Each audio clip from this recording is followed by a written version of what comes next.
Bien, pues buenas tardes. Lo primero, agradecer a los presentes, también, como siempre, al centro, a la dirección, por facilitarnos todos los años algunas conferencias. La de este año, quizás sean, siempre decimos lo mismo, un placer volver de nuevo al centro de Valencia, y quizá este año sea el mayor placer por lo que voy a exponer en un momento. Bueno, en primer lugar, hoy venimos a hablar de este cuadro, un cuadro de los más famosos de la historia del arte, Las bodas de Caná, de Paolo Cagliari Veronese. En las primeras transparencias hablaré un poco sobre la obra, y también, a continuación, y antes de entrar propiamente en el consorte original que ocupaba este cuadro, introduciremos un poco al protagonista del cuadro, que ha permanecido oculto pues unos 500 años. Desde que el cuadro finalizó, el cuadro en realidad estaba dedicado a él, era un homenaje a Giorgio de Castelfranco, el padre, así está considerado, el pintor más misterioso de la historia, por lo poco que se sabe de él, pero también el padre de la Escuela Veneciana de Pintura, un innovador. Le íbamos a dedicar hace un mes aquí una conferencia, era la primera de este ciclo, ahora lo aclararé, explicaré cómo está el ciclo distribuido. Y bueno, él tiene un cuadro muy famoso que se llama La Tempestad, y bueno, cayó tal aguacero aquí en Valencia que acabaron cerrando el centro y no se pudo hacer. De modo que, en cuanto introduzca un poco el cuadro y que nos trae aquí y aclare cómo están distribuidas las conferencias de este año, habrá una pequeña introducción a Giorgio de Castelfranco y esta sesión que no se pudo hacer, que era la que encabezaba el ciclo de 6 conferencias de este año, pues cuando el centro nos dé un día y una fecha, pues ya se anunciará y se hará igualmente este año. Este cuadro pues tiene una historia curiosa en lo que respecta a nosotros. Bueno, las páginas ya, algunos de los presentes ya las conocen, esta es la nuestra tradicional, la de siempre, pero hemos creado una nueva donde hay que teclear el nombre del cuadro, todo junto, y .org, The Wedding at Cana, en inglés, .org.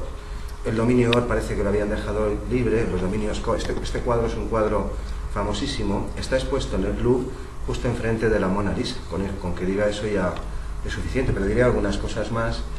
En esta página nueva, que ya está disponible, ya se pueden ver algunas de las cosas que vamos a enseñar aquí, pues se irá actualizando regularmente pues todo este trabajo. Ahora aclararé qué es.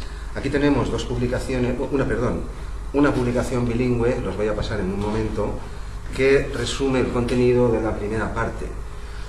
Esta publicación también estará disponible en esta segunda página de weddingatcana.org en un plazo de poco más de una semana, libre de descarga gratuita.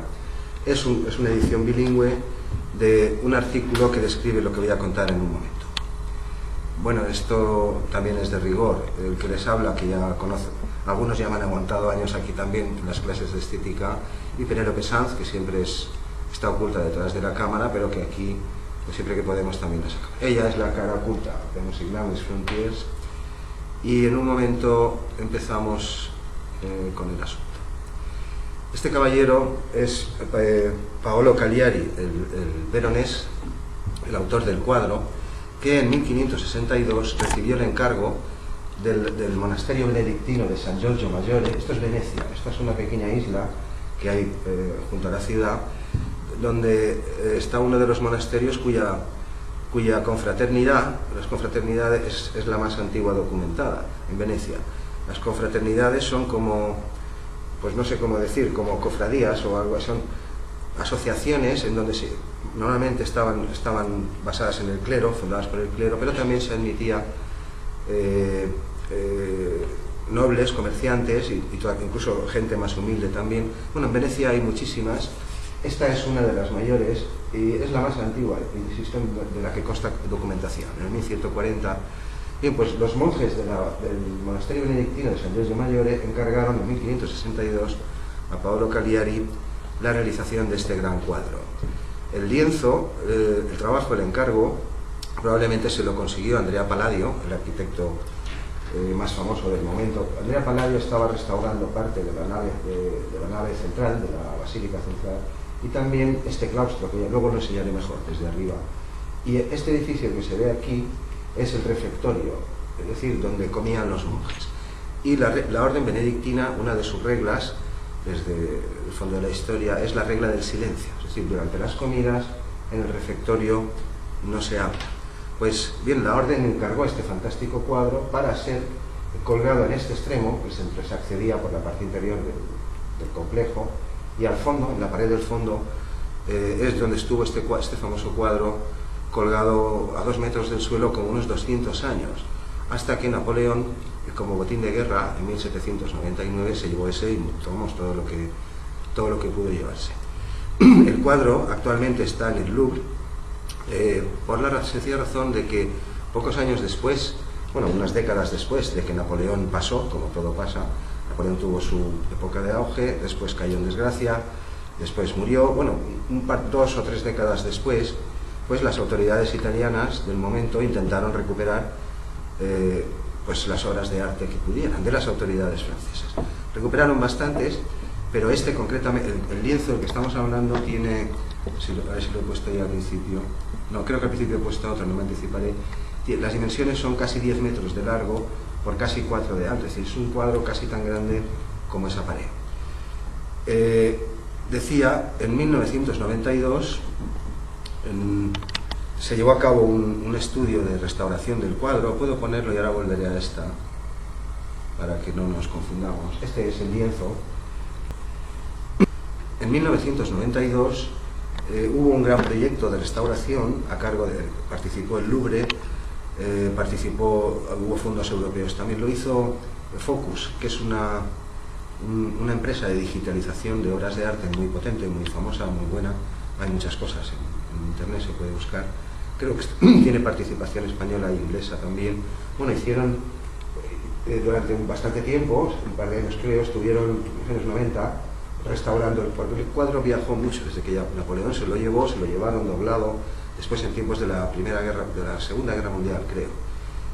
Anduvo por Europa también plegado a trozos, doblado en un baúl para ocultarlo a los peligros de la guerra. El cuadro había sufrido lo suyo y fue restaurado durante, creo que casi 2 años, y también se digitalizó, se hicieron barridos, escáneres de todo. Hay unas imágenes de rayos X que se han publicado y en las cuales nosotros hemos basado todo nuestro trabajo, y ahora enseñaremos algo. La cuestión es que se hizo una copia exacta, una reproducción exacta a tamaño natural, perfecta, del cuadro, y actualmente esa copia es la que está colgada en el lugar original, en el refectorio Quírica, mientras que el Louvre pues conservó el lienzo. Bien, pues del lienzo ahora diré algunas cosas más, como la escena central están representados los principales personajes, los pintores contemporáneos de ese momento. Este es Paolo Calieri Veronés, el autor de la obra. Él es Tintoretto, él es Tiziano Vecellio, el pintor de cámara de Carlos I y después de Felipe II. Él probablemente que toca, ahora lo ampliaré un poco, el que toca el corneto probablemente es Jacopo Bassano, pero aquí hay un personaje desconocido que nadie sabía hasta hoy quién es. Como voy a entrar ya en detalle en un momento, volveré a la primera, que era la de introducción, y acabaré de centrar las cosas. Es decir, hemos abierto, tengo que decirlo al principio, aunque quizá lo recuerde también después, lo que se va a presentar este año en Alicante y en Valencia. Hemos distribuido las conferencias 6, 3 en Valencia y 3 en Alicante. Mientras que en Valencia se va a ver la biografía de George John, el pintor más misterioso de la historia, que he aludido, la que vamos a ver hoy, que es el consort crítico original que obra debajo de esta famosa pintura, y otra en el mes que viene, donde será una vista general. En Alicante hemos presentado los sucesivos consorts, salvo el que estamos presentando aquí. Había que organizar la información, es mucha información, y lo que he empezado a decir, es verdad que ya se sabía que nos dedicábamos a los expedientes X, Penélope y yo hace muchos años, de la historia de la música. Ya hemos encontrado alguno, tenemos alguno por ahí, pero es verdad que ahora hemos abierto uno pues de los más gordos de la historia del arte. Y tengo que decirlo, lo que se está presentando este año aquí y en Alicante es una exclusiva mundial. Digo que es de los más gordos de la historia del arte porque este personaje que acabo de señalar, desconocido hasta nuestros trabajos, esto se va a publicar ya en una semana. Este señor, pues resulta que es un músico famoso cuyo nombre dice Diego Ortiz. Diego Ortiz Toledano, este no es el misterio más gordo, ahora le diré. Diego Ortiz Toledano fue el maestro de capilla violagambista más famoso de Europa en ese momento. Estos son violas da gamba. Sí, hemos hablado de este cuadro también el año pasado. Hicimos una conferencia sobre violas da gamba, algunos estaban aquí. Al final de esa conferencia presentamos el cuadro, pero no aclaramos quiénes eran ni lo que habíamos encontrado. Sí lo prometimos, dijimos que el próximo curso, que es ahora, volveríamos a contar esta historia y ahora la estamos haciendo. Él es Diego Ortiz Toledano, también un músico muy famoso, muy crítico en su época. En la corte de Nápoles, el virrey de Nápoles era quizá la persona más poderosa después de los emperadores españoles. Y Nápoles, pues, si no la segunda, la tercera ciudad europea del momento, por delante de París y de otras grandes metrópolis. No es ese el principal misterio, sino que este personaje, en la imagen de rayos X que ahora voy a mostrar, la que se hizo en el 92, no estaba. En cambio, en su lugar estuvo siempre presente Giorgione, el que hemos anunciado en el título. Y por eso decimos que hemos abierto la caja, pues no sé si de Pandora de qué, de uno de los expedientes X más gordos por el personaje. Giorgione, Giorgione, si cualquiera teclea en Google, Giorgione, esto es lo primero que aparece. Se ha escrito muchísimo sobre él, pero es un pintor, pues, del cual se saben muy pocas cosas. En un momento, cuando lleguemos, diré algunas cosas más de él. Pero debemos entrar en materia y aclarar qué es esto. Esta escena, a la cual volveremos después, está prácticamente en el centro del lienzo, de la obra. Después me referiré a ella y aclararé más cosas. Lo que quiero hacer observar es que este personaje no es relevante ahora, después sí, es Chester, el bufón, el jefe de los bufones, un personaje muy poderoso, del rey de Francia, de Luis XIV. Pero él no está en el quinteto de músicos, él es Tintoretto y tampoco nos interesa. Lo que quiero que presten atención es a estos 4 dedos que se ven asomar aquí, porque no corresponden a ningún personaje de los presentes actualmente en el lienzo acabado. Y al final de la clase, cuando desvelemos, destapemos el consorte original que había, pues casi durante la realización de toda la obra dedicada a Giorgione, ahí los volveremos a retomar. Ahora da la impresión de que pertenecen al cornetista, pero no es su mano izquierda, porque ahora lo apreciarán mejor. Este es su manto, no puede tener la mano izquierda por detrás de sí. Tampoco es la mano derecha de Chester, porque pueden decir, no, es que está como con la mano derecha y es la suya, pero sería Mr. Fantástico. En un momento lo enseñaré. No es la mano del bufón, así ni forzada, es excesivo. No es la mano de este personaje que toca el corneto. No corresponde a ningún personaje. Y esto es un punto crítico que en un momento, una especie de piedra angular, que al final de la charla colocaremos en su sitio y todo se verá más claro. Bueno, del cuadro, pues como va a salir más, ahora lo voy a acercar un poco, solo diré 4 cosas. Representa el encargo de los monjes, representa el primer milagro que obró Jesucristo, según se nos cuenta en la Biblia, que es el milagro de las bodas de Caná, donde se agotó el vino y convirtió el agua en vino y pudo atender a los presentes. Ya los he presentado: Paolo Cagliari, Jacopo Bassano al corneto, Jacopo Tintoretto a la viola da gamba soprano, Tiziano a la viola da gamba bajo, Diego Ortiz Toledano a la viola da gamba, al bajo melódico. Aunque parecen 2 tenores, realmente este es una octava más grave. Esto es lo que explicábamos el año pasado. De hecho, está en la red, en la página que he citado. Ese corto del final de la conferencia del año pasado está ahí, se puede revisar. Es decir, y él, que por eso me estaba refiriendo, es Benedetto Cagliari, el hermano del pintor, que le ayudó durante la realización del cuadro y que está probando el vino que acaba de convertir Jesucristo. Él lo va a probar. Tardó en pintarlo 15 meses y con ayudantes y todo. Después, si es pertinente, diré algunas cosas sobre esto. Y cobró por él, pues nunca me acuerdo anotarme no sé si eran 240 o 284 ducados de plata y un barril de vino. Lo consignó en el contrato y el vino lo tenía en sus talleres, claro, no aquí en el refectorio. Es decir, esto es un gran comedor. No he traído fotos hoy del comedor porque las habíamos incluido en la pequeña biografía de Giorgione, en la que no se pudo hacer, pero al final todo estará en YouTube y se podrá comprobar también. estos vídeos sí tengo que decir que tardaremos un poco en subirlos, es decir, las publicaciones las voy a pasar ya, por favor. Bueno, son ligeramente diferentes porque son... pasa uno por ahí.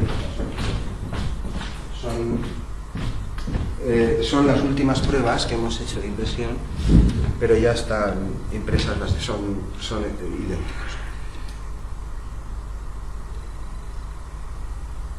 Bueno, el cuadro pues está cargado de simbolismo. Sobre este cuadro se ha escrito pues de todo, simbolismos místicos, bíblicos. Evidentemente el cuadro, el lienzo, no es solo lo que nosotros, donde nos hemos centrado.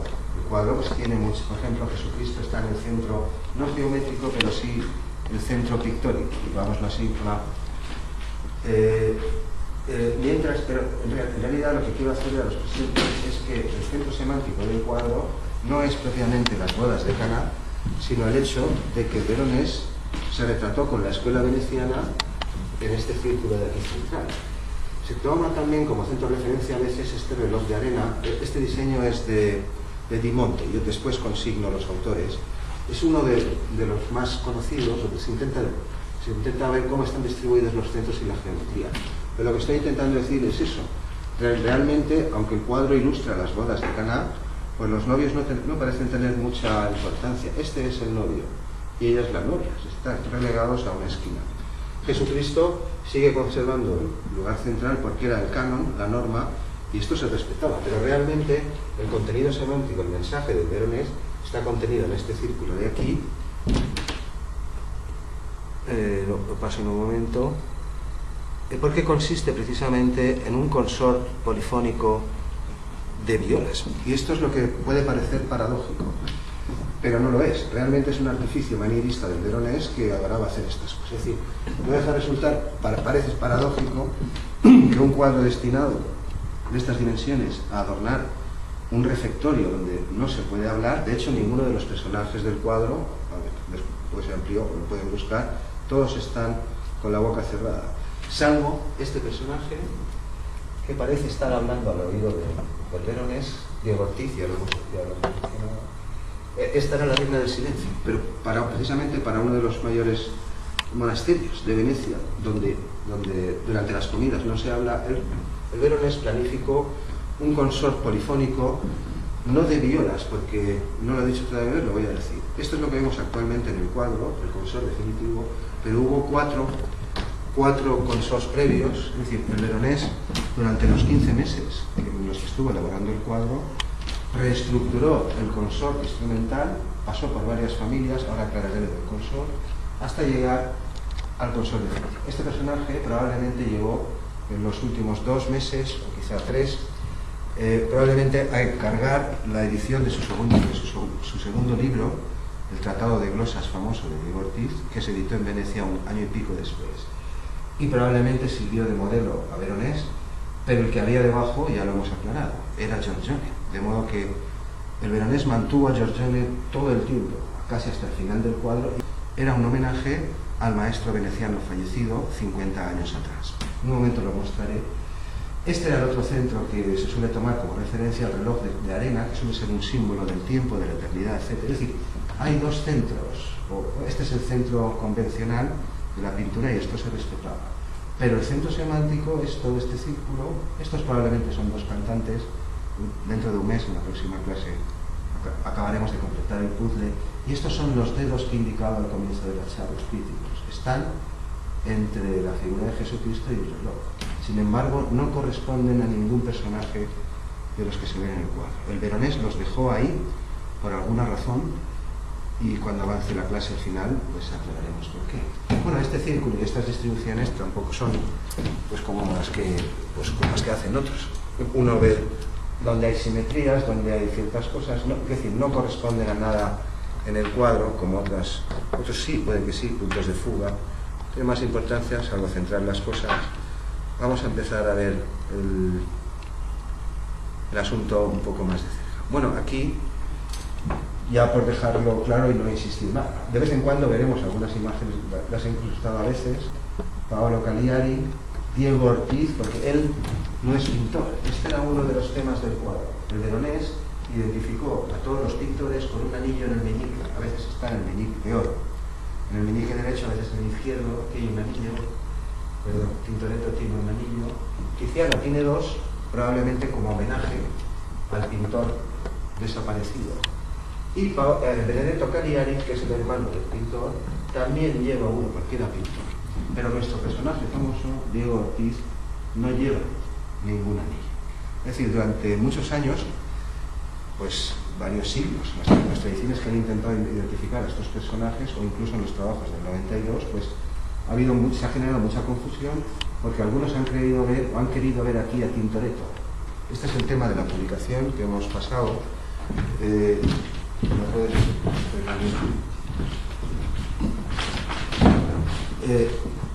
Este personaje ha generado bastante confusión, que se le ha intentado dar a Tintoretto. Es decir, aquí había en origen, en efecto, 5 músicos con Giorgione aquí, que ahora lo voy a enseñar, pero después, en el último momento en que el cuadro estaba finalizando, por las razones que fueran, hoy no vamos a entrar aquí, bueno, Diego Ortiz era el violagambista más famoso de Europa, en una de las cortes y en una de las orquestas y consorts mejores de Europa en el momento, que era la de Nápoles.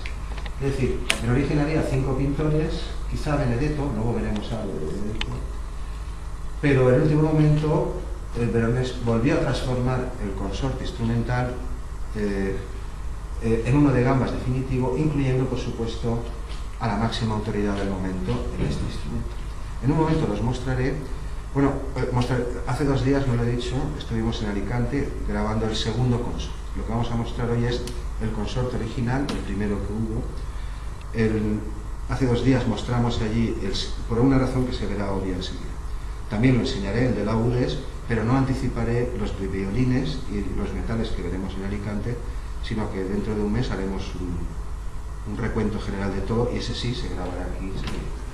Bueno, solo por recordarlos, 4 pintores músicos, porque son músicos amateurs. Esto era una característica de los pintores venecianos en la época muy conocida, es decir, no son profesionales, pero han aprendido, pueden leer tablatura, pueden tocar en grupos, pueden incluso improvisar, es decir, tienen un cierto nivel de desempeño, y así se les conoce por tradición. Esto viene desde 1500 en adelante. Hay 4 pintores músicos, un músico que no es pintor, y fuera del consort, un pintor, que es el hermano, que probablemente no es músico. Es decir, que el Veronés volvió a hacer artificio sobre artificio y consiguió fundir o mezclar 2 grupos de artes, que era lo que estaba persiguiendo, de hecho, desde el diseño original, él y otros en estos tiempos. La pintura no había alcanzado el rango de arte liberal, como sí lo había hecho la música tiempo atrás, es decir, seguía siendo un arte de las que llamaban mecánicas. Tú reproduces, copias, montas, pero bueno, no quiero entrar ahora en excursus innecesarios, pero es un tema de estos siglos y los siglos siguientes, la jerarquía de las artes, cómo se ensamblan unas con otras, pero al final consiguió mezclar, en efecto, es decir, como un tipo de anillo. Mostraré más dibujos en la próxima clase. 2 grupos, unos que son pintores músicos, no digo afición, amateurs peyorativamente, eran amateurs de élite, así se les llamaba. Y al final inserta al mayor representante de violas, 4 pintores músicos, un músico que no es pintor y que no lleva anillo, y un pintor que de hecho colaboró en el cuadro, que participó con su hermano, que probablemente, o al menos no tenemos noticias actualmente, no era músico. Todos no eran músicos, pero muchos nobles y artistas y gente, cortesanos, y no solo nobles, gente con posibles, pues pagaban clases, se adiestraban en el arte de la música. No sé si me estoy dejando aquí, algo me ha venido a la cabeza, si me acuerdo sobre la marcha lo diré, como van a salir más cosas. Creo que era en relación con esto de los músicos pintores, pero no creo que tenga más importancia. Giorgione sí que era músico. Perdón, gracias, Benedetto. Es decir, eso es, exactamente. Es decir, estos 4, bueno, son los pintores de renombre de la Escuela Veneciana de Pintura. Estamos en lo más glorioso del Renacimiento veneciano. Estos eran pintores músicos amateurs de élite, si se quiere precisar el asunto, no pensemos en simples aficionados. Mientras que Giorgione, el ausente, al que vamos a ver en un momento, él sí era un reconocido laudista famoso, prácticamente de un nivel profesional. De los pocos datos que hay de Giorgione, que hay 4 cosas, pues uno es este. Era tan diestro en el laúd que frecuentemente los más ricos, las familias más ricas y los más poderosos de la ciudad le invitaban o le contrataban incluso para que tocase y cantase en sus fiestas. Bien, vamos a avanzar un poquillo, presentaremos a Giorgione, porque el tema de hoy es el consort y no hay que entretenerse más. Y aquí lo vamos a mostrar. Esta historia pues es muy curiosa porque hace, solo por recordar dónde están los personajes, hace un par de años, Javier Alejano, un amigo al que no veía desde hacía 30 años, pues nos encontramos, un músico, él toca la viola, y nos encontramos en Málaga de chiripa, porque él toca siempre con el Brujo, este actor de teatro, no recuerdo el nombre, muy famoso, y él hace los montajes musicales. Entonces estaba en Málaga, nos enteramos que estaba allí por un familiar, oye, nos invitó al concierto, fuimos a la actuación, y cuando acabamos fuimos a tomar unas copas, como siempre, hacíamos los músicos, bueno, sí que lo seguimos haciendo los músicos, nos acababa el concierto a tomarla. Y nosotros le contamos el hallazgo que hemos hecho del sarcófago de Roma, aquí ya se ha grabado, el año pasado, está en YouTube, se puede buscar. Y después él me contó esto, me dijo, pues yo llevo 9 años, 30 que no nos veíamos, llevo 9 años que creo que este señor es Diego Ortiz, porque lo reconoció. Se pasó 2 meses haciendo una función con el Brujo, donde el telón de fondo durante media hora era este cuadro. Y como él es violista, y en el tratado de glosas de Diego Ortiz hay un retrato, un grabado de perfil, al final lo identificó. Se llevó 9 años, he hablado con gente, con profesores, historiadores del arte, algún musicólogo también de nombre, pero no me han hecho mucho caso. Y dije, bueno, pues cuando volvamos a Music-Language Frontiers, a Cullera, pues le echaremos un rato a ver qué pasa. Bueno, fue esta para Ortiz, y pues 6 conferencias hay este año, lo diré otra vez por los que han entrado después, si se van antes. Estamos presentando este año en nuestros conservatorios una exclusiva mundial, de la cual esta se publica la semana que viene, y en breve más cosas. Aquí vemos el contorno silueteado de todos los personajes que se ven actualmente. Hemos hecho una especie de puzzle de todo el cuadro, silueteado cada figura, cada instrumento de nuestro interés, claro. Nuestro interés es esta zona central, que es la que ha sufrido hasta 5 reordenamientos hasta llegar al diseño definitivo, y lo hemos silueteado todo, incluidos los rayos X, para después poder desplazar las piezas, y gracias a esa herramienta con mucha paciencia, durante más o menos lo mismo que tardó el cuadro en ser pintado, 15 meses. Hace unos meses Javier me volvió a llamar, curiosamente estaba otra vez en Málaga para otra actuación, casualmente yo estaba en Málaga, y me dijo, ¿estás en Málaga? Dije, sí, no nos veíamos hacía tiempo. Y entonces le dije, vienes a cerrar un ciclo, porque ya teníamos el problema resuelto y habían pasado exactamente, día más, día menos, 15 meses, lo mismo que tardó el cuadro en ser pintado. Pues en un momento veremos a Giorgione. Esta es la imagen de rayos X de la zona central, y aquí hemos superpuesto la silueta que estábamos viendo antes, la del cuadro original. Podemos apreciar algunas cosas, aquí hay un trombón, por ejemplo, pero de eso no vamos a hablar dentro de algunas clases. Hay más cosas. El objeto de la charla de hoy solo es mostrar cuál era el consort original. Ya me estoy olvidando de aclarar lo que es consort. Quizá huelgue, estamos entre músicos y mucha gente sabe lo que es un consort. Él es Diego Ortiz, mientras que la cara que hay debajo, ahora la mostraré mejor, es Giorgione. Estaba diciendo, lo del consort. Es decir, la formación habitual de la época era el consort en el Renacimiento. Por supuesto que se pueden encontrar formaciones con todo tipo de instrumentos, con 2 trombones, con un sacabuche alto, con una arpa incluso, con 14, se puede encontrar de todo. Pero el ensemble, la formación más regular, más constante en Europa durante el siglo XV, incluso el XVI, era lo que se llama un consort. Ya sé que muchos de los presentes lo saben, pero un consort se define, para quien no lo sepa y para la red, por estar formado por el mismo instrumento, es decir, por una sola familia instrumental. Una sola familia instrumental que se construye en diferentes tamaños para adaptarse a las voces humanas, porque hasta este momento, más o menos hasta 1500, pues aunque suene raro lo que voy a decir, la música se escribía para voces, los instrumentos acompañaban, doblaban, a veces interpretaban también piezas vocales originalmente escritas con instrumentos, pero la música se escribía para voces más o menos hasta estos años, y el consorte es eso, es decir, por eso hay hoy 4 tamaños de flauta de pico, tenemos la familia actual del violín y el contrabajo, que viene de ahí también, en 4 tamaños diferentes, y así con todo, las violas de gamba, los laúdes, todo. Sacabuches, trombones, un consort no tiene por qué estar todos los tamaños, pero se define así, un conjunto constituido por diferentes tamaños de la misma familia instrumental. De modo que lo que el Veronés reordenó hasta 5 veces antes de acabar el cuadro era, en primer lugar, un consort que mostraremos ahora, clavecín con cantantes y acaso un laúd. Después pasó a un diseño de laúdes, que voy a mostrar en un momento, el de cante, el de antes de ayer.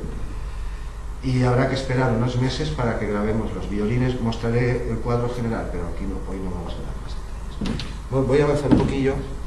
Este es el tema central de los artículos que están circulando por ahí.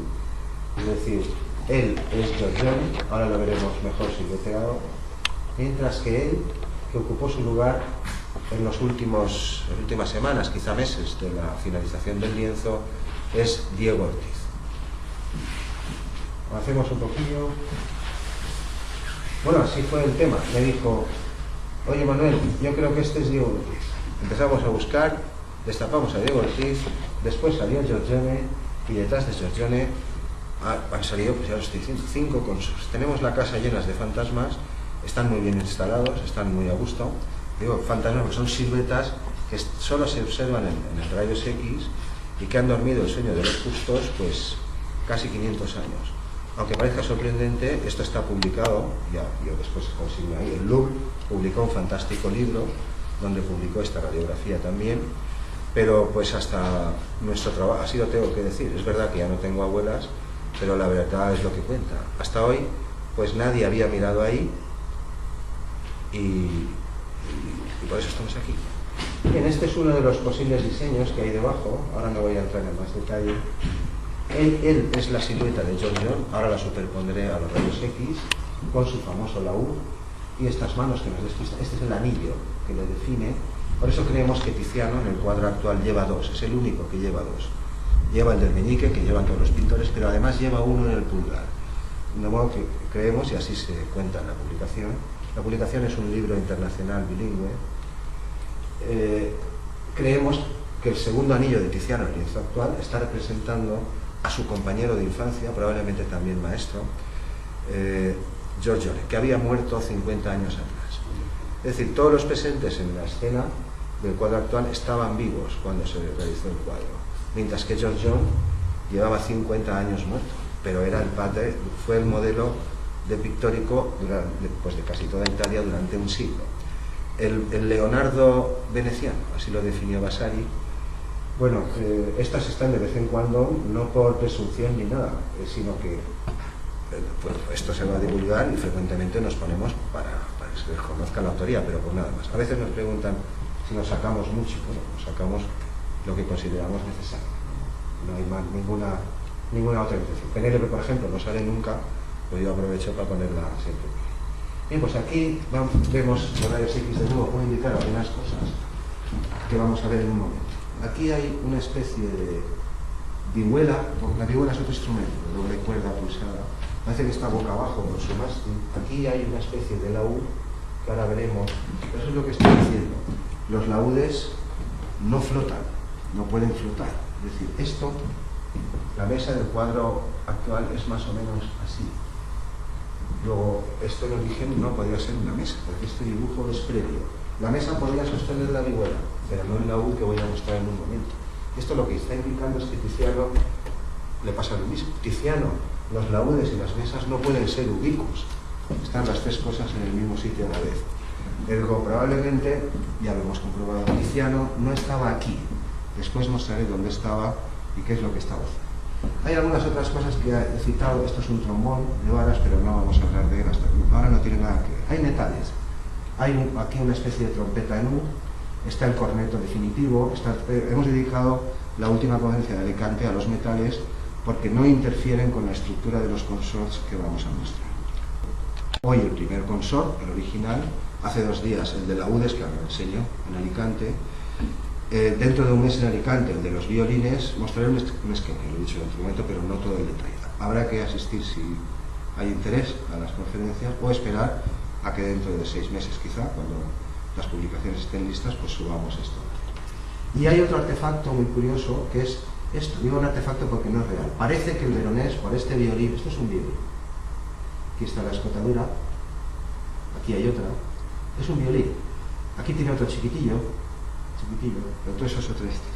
Pero esto es lo que ha tenido equivocado, o sea, a los que han observado el cuadro durante más de 30 años, ya lo creo, desde que están hechos los rayos X. Parece que el veronés, en su primera opción, es este, estaba así como, así. Yo no he visto, nunca hemos visto a un violista haciendo esto. Estuvimos meses con ello, varias personas que hemos trabajado en el cuadro, no somos solo nosotros, hay más gente detrás. Pues ¿qué hace? Pues que se habrá agachado a coger algo que se le ha caído. Si estuviéramos en ensayo, ahora no, que no se fuma, pero en mis tiempos en las bandas se fumaba, pues se agachaba a poner el pitillo en el atril, a pasar la paz. No encontrábamos explicación, porque esta cabeza evidentemente es la que acabó. Esta era la suya en origen. El actual Paolo está aquí. El que se ve en el cuadro de blanco con la viola gamba es esta nariz, esta silueta. Aquí se ven laúdes, ahora los enseñaré. Esto es un laúd con la mano. Aquí hay otro laúd más chiquitín con la mano, pero no pueden ser de este Paolo. Es decir, los laúdes no se tocan así. Esto es evidente para cualquier músico. Claro, todos como grabamos no solo para músicos, conviene aclararlo. Es decir, hubo un Paolo I, que evidentemente era este porque está acabado. Hubo un Paolo II que ahora no se ve, está detrás de este cabezón, ahí, ahora les enseñaré, que es el que tocaba estos laúdes, en efecto. Y por último, hubo un tercer Paolo, que es esta silueta que se ve aquí casi fantasma. Este sí es el que está de pie, bueno, erguido, quiero decir, tocando la viola da gamba. No se puede grabar, supongo que no estáis grabando, ¿no? No hay ningún problema, ¿qué estáis? No pasa nada. Hemos empezado sin decir. Es decir, aquí hay varios problemas que ya estoy apuntando y que los vamos a ver en un momento. Los dos instrumentos que están boca abajo sobre la mesa, que parecen una mesa, pero no puede ser una mesa, como mostraré en un momento, es en efecto un clave. Y esta es la solución del enigma. Paolo I está así porque originalmente era un clavecinista, solo que su cuerpo actual no se ve. Mejor enseño ya alguna cosa más y en un momento retomo, pero vamos a ver esto con detalle y silueteado, voy a hacer aparecer los instrumentos para acabar de argumentar. Es decir, cuando se hicieron los rayos X se observaron algunas de estas cosas y se vio cómo, por ejemplo, Diego Ortiz no estaba, cómo había un trombón antes de que esto fuera un corneto y cómo algunas cosas pues parecían incoherentes, es decir, el error es asociar este violín a esta cabeza, cuando en realidad este violín es de esta cabeza. Es decir, donde este, creo que se ve bien, no lo puedo ampliar más, esto es una escotadura. Esta es otra escotadura, aunque no se ve tan bien. Esto es un violín alto, que no lo he dicho. Es un violín alto, es un consort de violines futuro, que ya aparecerá. Y este es el modelo alto, evidentemente. Este era el soprano, aquí se ve la silueta antigua, mientras que esta es la gamba actual soprano. Todo se irá mostrando. Unos laúdes que voy a mostrar en un momento, pero que no corresponden al Paolo actual, porque es imposible, sino a un Paolo intermedio entre el que él acabó. Si no hubiera sido el primero, no estaría y el definitivo del cuadro, que está aquí. Vamos a ver a Giorgione, que va a aparecer en su sitio, donde está, y que se observa.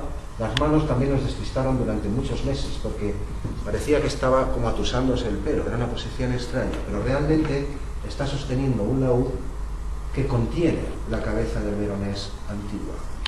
Y esto que se ve aquí es el mástil.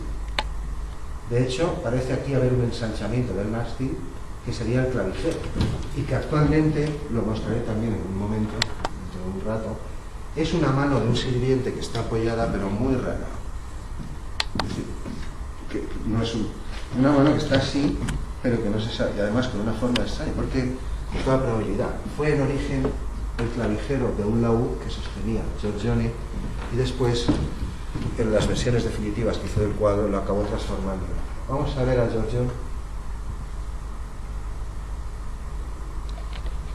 Ahí está. Bueno, claro, nuestras siluetas tampoco pretenden ser exactamente por ahí, se puede ver lo que se puede, pero son muy aproximadas. Por ejemplo, hemos omitido representar el clavijero pues por economía de medios, pero ya lo estoy indicando. Es decir, este instrumento pudo pertenecer al consorte original, que vamos a mostrar ya enseguida, o no, pero no vamos a entrar ahí. El caso es que define al pintor y Giorgione estuvo ahí hasta casi la finalización del cuadro. Luego, las bodas de Cana fueron durante casi todo el tiempo un homenaje al maestro fallecido, al maestro de todos ellos, Giorgione. Esta es la silueta. La posición de las manos nos despistó bastante, hasta que, claro, al final, esto nos ha pasado bastantes ocasiones durante el cuadro, postular que algo que necesitamos encontrar, porque ese es el problema. Si tú buscas los instrumentos a bulto y los mezclas, no encuentras. Pero si vas buscando con SOS sistemáticamente, conjeturas que por aquí, como dice Rosendo, si hay una puerta, el rockero dice, si hay una puerta, por aquí tiene que estar. Buscas una escotadura o un mástil o una mano, que es lo que con frecuencia nos ha delatado algunos instrumentos. No se ve, pero encuentras una mano. Y la mano delata la posición del mástil y el mástil delata la sombra que refleja el antiguo instrumento. Nos ha ocurrido en varias ocasiones, también con Giorgione y con sus manos, porque no entendíamos qué pasaba hasta que lo entendimos. Esta es la pequeña isla muy famosa, San Giorgio Maggiore, en Venecia. Una feliz coincidencia, porque él se llama Giorgione. Giorgione quiere decir Big Sorzo. En el dialecto veneciano se llamaban Zorzi, Zorzón. Entonces Giorgione es una especie de aumentativo. Parece que era un pedazo de mus, tenía mucho éxito. Con las mujeres, iba a decir pendón con todo el respeto, es decir, muy querido en todas las fiestas venecianas, un gran pintor, un gran artista, y también pues parece que un poco suelto de costumbres, pero esto era una norma en la época, y yo no lo estoy aduciendo como en detrimento suyo, sino al contrario. Bien, pues esta es la iglesia, este es el claustro de Palladio, que diseñó él, aquí estaba trabajando, y este es el refectorio que he señalado antes, pues en la pared del fondo. Ahí estuvo actualmente la isla la gestiona la Fundación Cini, con la que también nos hemos puesto en contacto y les enviaremos también un ejemplar. Aquí hay varias fundaciones actualmente de pintura, incluso hay un instituto de musicología también. Y entonces, al final, pues tienen aquí una reproducción exacta del lienzo, pero los rayos X originales siguen en el lugar. Bueno, aquí no quería mostrar nada más, solamente era la ubicación del refectorio que se viera bien en esta. Y este es Jean-Baptiste Colbert, un personaje muy curioso que nos vino a confirmar otra cosa. Cuando ya teníamos el artículo listo y a punto de enviar, diciendo que ese era Giorgione, nos encontramos con su publicación. Él fue ministro de Luis XIV, en representación del rey de Francia, pues hizo un viaje por Italia, como era la costumbre incluso hasta el romanticismo, se llamaba el Grand Tour, el viaje a Italia. Es como acabar los estudios y en vez de hacerte un Erasmus, pues te lo pagas tú o te vas a buscar la vida o alguien te financia. El Grand Tour era un viaje por Italia, por pinacotecas, por museos, cada artista elegía sus escenarios, salas de concierto, óperas, cada cual. Y durante unos meses o un año o dos, los románticos todavía practicaban esto, se llamaba el Grand Tour, Gran Viaje a Italia. Y se venía practicando desde estos tiempos. Políticos, gente poderosa, artistas, gente interesada en el arte, hacían eso. Bueno, el amigo Colbert, en representación del rey, pues estuvo en su viaje y estuvo en la abadía de San Giorgio, perdón, en el monasterio que acabo de enseñar, 100 años después de que se pintara el cuadro, más o menos, 90 años después. Y 3 meses después, a su vuelta a Francia, escribió su diario de viajes, como hacían tantísimos, y allí consignó una famosa leyenda. Esto, insisto, nos lo encontramos después. Nos ha pasado en varias ocasiones. Esto hemos ido por ingeniería inversa, como se dice. Si tú postulas que necesitas cierta estructura y no la ves, pero al final la encuentras y estaba dando. Es decir, es una prueba casi de verdad, de veracidad, de que la cadena está bien construida. El amigo Colbert dice literalmente, también está consignado ya en los artículos, literalmente dice que según la leyenda, que le habían contado evidentemente en San Giorgio, en el cuadro estaban, literal, Giorgione, Tintoretto, además del autor, Giorgione, Tintoretto y el viejo Bassano. Esto no era una leyenda, evidentemente esta información solo podía proceder del personal del monasterio que 100 años antes había estado contemplando el cuadro mientras se pintaba, porque unos meses antes de acabarse entró Diego Ortiz, se quedaron las violas de gamba y ahí no se supo nada más hasta los años 90. Bueno, realmente hasta nuestro trabajo. Es decir, la leyenda solo podía haber pasado de boca en boca de los priores o los monjes que habitasen en el monasterio en el año y medio que se pintó el cuadro y después haber pasado por generaciones hasta un siglo después cuando se lo contaron a Colbert. El buen Colbert, pues cuando escribió su libro la consignó y gracias a eso pues nosotros hemos podido cerrar otra vuelta sobre... Esto es como el misterio envuelto en un enigma, es una cosa compleja.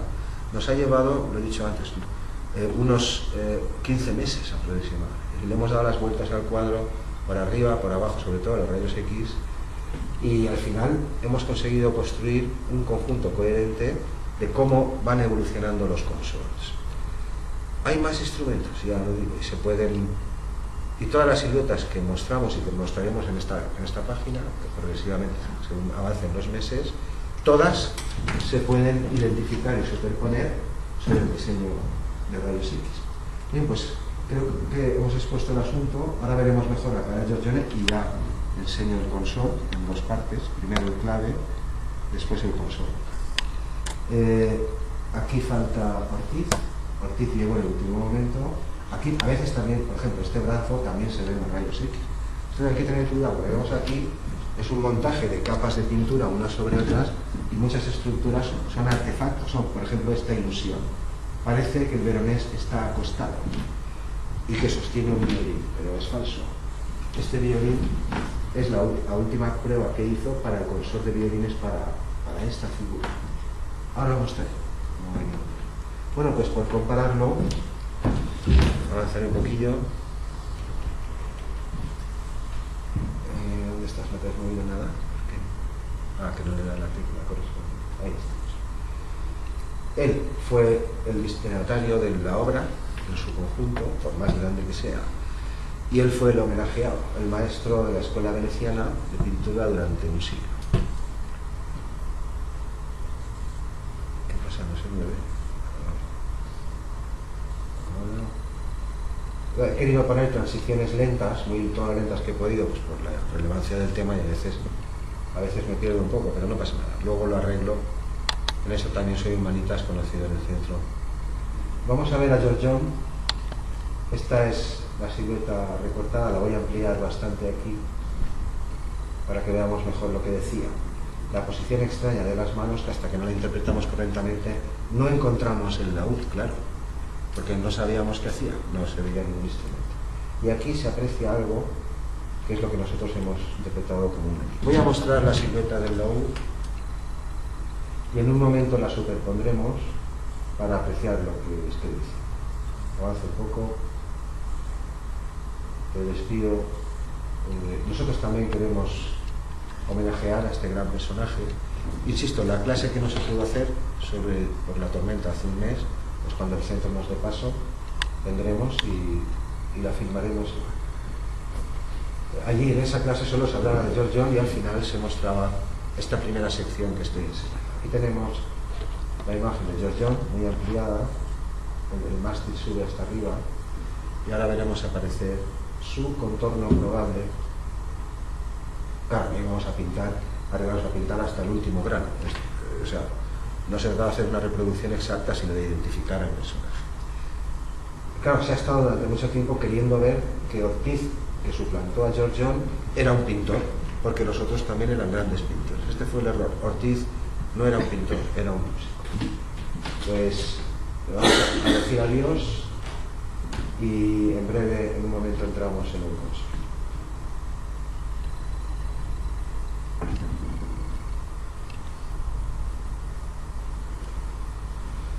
Bueno, que Eterno Manuel, empezamos con Cansino. Algunos sí que me conocen del centro y de Alicante. Unas grasas que les daban las clases de estética más sorprendentes. Aquí lo hemos puesto en el centro para colocar el laúd en su posición real. Y ahora diré algo de él. Voy a hacer aparecer el laúd, por no liarla. Esta es la posición real. Luego volverla atrás, hacerla aparecer de nuevo. Giorgio de Castelfranco junto al veronés. Y este de aquí lo hemos puesto porque parece que es un tercer autorretrato de George John, que se ha identificado hace pocos años, muy pocos. Solo había dos, que ya los hemos enseñado y están también en la publicación, se pueden ver. Dos autorretratos conocidos del pintor. Evidentemente el veronés tuvo que tener uno de esos dos. Al final del artículo están. Si no, ¿cómo va a pintar a Giorgione? Los dos autorretratos que estoy citando proceden del entorno de Venecia. Actualmente uno está en el Museo de Brunswick, el Ludwig Museum de Brunswick, en Alemania. El otro está en Budapest. Ellos nos han contestado, los dos museos, nos han dado todos los datos que hemos querido. Y este es un tercero que recientemente se pensaba que era otro, una escena bíblica, que se estaba leyendo, no me acuerdo el nombre, San Esteban, no recuerdo. Sansón, perdón, gracias, Sansón. Pero estaba muy oscuro, no se veía bien lo que sostenía, al final se limpió hace unos años. Es una especie parece un violín, con la escotadura, no sé qué sabe. Pero parece que es un autorretrato de George John del propio autor. Bueno, pues y así lo vamos a dejar al amigo. Antes le vamos a despedir. Todo esto de George John se cuenta con más detalle en la clase que hay dedicada a él. No sé cuándo será el centro, ese quién nos dirá, pues, como los demás. Porque George John, pues, fue el pintor más influyente del siglo XVI en Italia, pero murió muy joven. Toda su obra está concentrada en poco más de una década. Llegó a Venecia, triunfó enseguida. De hecho, le imitaron legiones, varias generaciones. Imitar no lo digo en un sentido peyorativo, sino que innovó en muchos temas el paisaje. El tío no hacía dibujos, no dibujaba. Pintara lo que pintara, aplicaba el color directamente. Es una excepción. Innovó en muchos géneros, el desnudo femenino, muchas cosas, y muchos pintores comenzaron a pintar como él, y al igual que él, no firmaban sus cuadros. Se llaman los giorgionescos, hay un montón. De modo que hay un cacao y un follón con la atribución de los cuadros de George John, que todavía dura, durante siglos y todavía dura. Y pues este personaje, llegó a Venecia, triunfó rápidamente, y concentró toda su actividad pictórica en unos 10 años, hasta 1510, año en el que murió por la peste. La peste pues ha tenido 3 grandes oleadas, una en tiempos de Justiniano, en el siglo VI, el emperador romano ya cristiano, otra en estos tiempos que duró un par de siglos, y otra recientemente en el siglo XIX. Se ha llevado por delante a unos 200 millones de personas, se estima, la peste. Los venecianos se dieron cuenta antes que otros europeos, y de hecho se quitaron la peste más de un siglo antes que el resto de Europa, que la peste entraba por el mar, y Venecia era una ciudad muy marítima. No la contagian los apestados, la contagian las pulgas de las ratas que tienen la peste. Esto se supo después. La medicina en estos tiempos tampoco era así. Realmente la peste no se contagia como por un estornudo y así, no es eso, sino que las pulgas que muerden a las ratas, que sí que tienen la peste, ahí es donde se... el hecho cierto es que las autoridades venecianas comenzaron a aplicar este tipo de aislamiento. Todo barco que llegaba tenía que pasar una cuarentena con sus tripulantes en el Lazareto Nuevo. Igual que cualquier habitante de la ciudad, si contraía peste o era sospechoso, se precipitaba en sus propiedades y su casa con unas multas que no te atrevas a entrar ahí, todo sellado. Tú ibas 40 días al Lazareto Nuevo, y si en 40 días sobrevivías, pues entonces volvías a la ciudad, se te devolvían tus pertenencias, etc. Y si contraías la peste, pasabas al Lazareto Viejo a morir. De modo que la última noticia que se tiene de George John es que en efecto fue trasladado al Lazareto Viejo, lo que significa que murió ahí.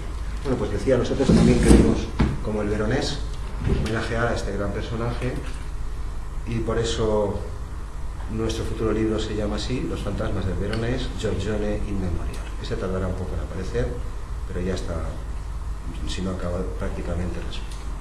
Y esta, creo que había incluido, sí, ya lo he dicho antes, en esta dirección, pues en una semana podrá descargarse el contenido, es tal cual, idéntico, libre, no hay que pagar nada, y sucesivamente iremos subiendo estos vídeos que estamos grabando entre Valencia y Alicante.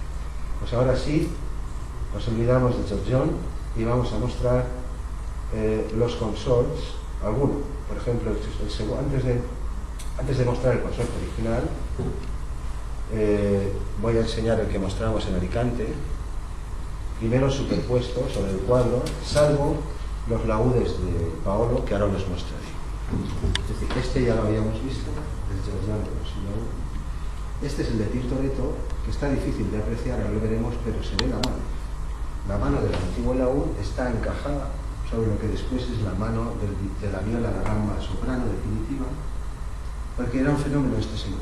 Durante todas estas reestructuraciones que hizo, de las que estoy hablando, que iremos mostrando, nunca superponía las cosas o chafaba las cosas con otras, sino que reaprovechaba las figuras dentro de una, construía otra. Es decir, esto no lo hemos observado hasta ahora, y hay bastantes. Era muy hábil, es lo mismo que hemos hecho, lo digamos por nosotros, en reubicar un brazo, una figura, reconstruirla, reconvertirla. Aquí vemos el consorno al completo, un laúd de manos de Giorgione. Obsérvese cómo siluetea perfectamente la futura cabeza de Diego Ortiz, es lo que estaba diciendo. El laúd probable de Tintoretto, que nos lo delató la mano. Ahí se ve una mancha oscura, ahora lo vamos a ver, pero está la mano, está el mástil y hay una mancha oscura. Vale. Y el de Tiziano, aunque es uno de los tres tamaños posibles, este no se ve tan bien, pero insisto, son siluetas aproximadas, algunas y otras no, otras son muy veraces. Mostraré en un momento lo que falta del consol. Esta es la charla que grabamos el miércoles en Alicante, el segundo consol, y ahora veremos nosotros el anterior. En la radiografía lo vamos a ver ahora, porque se mostró en Alicante, al completo.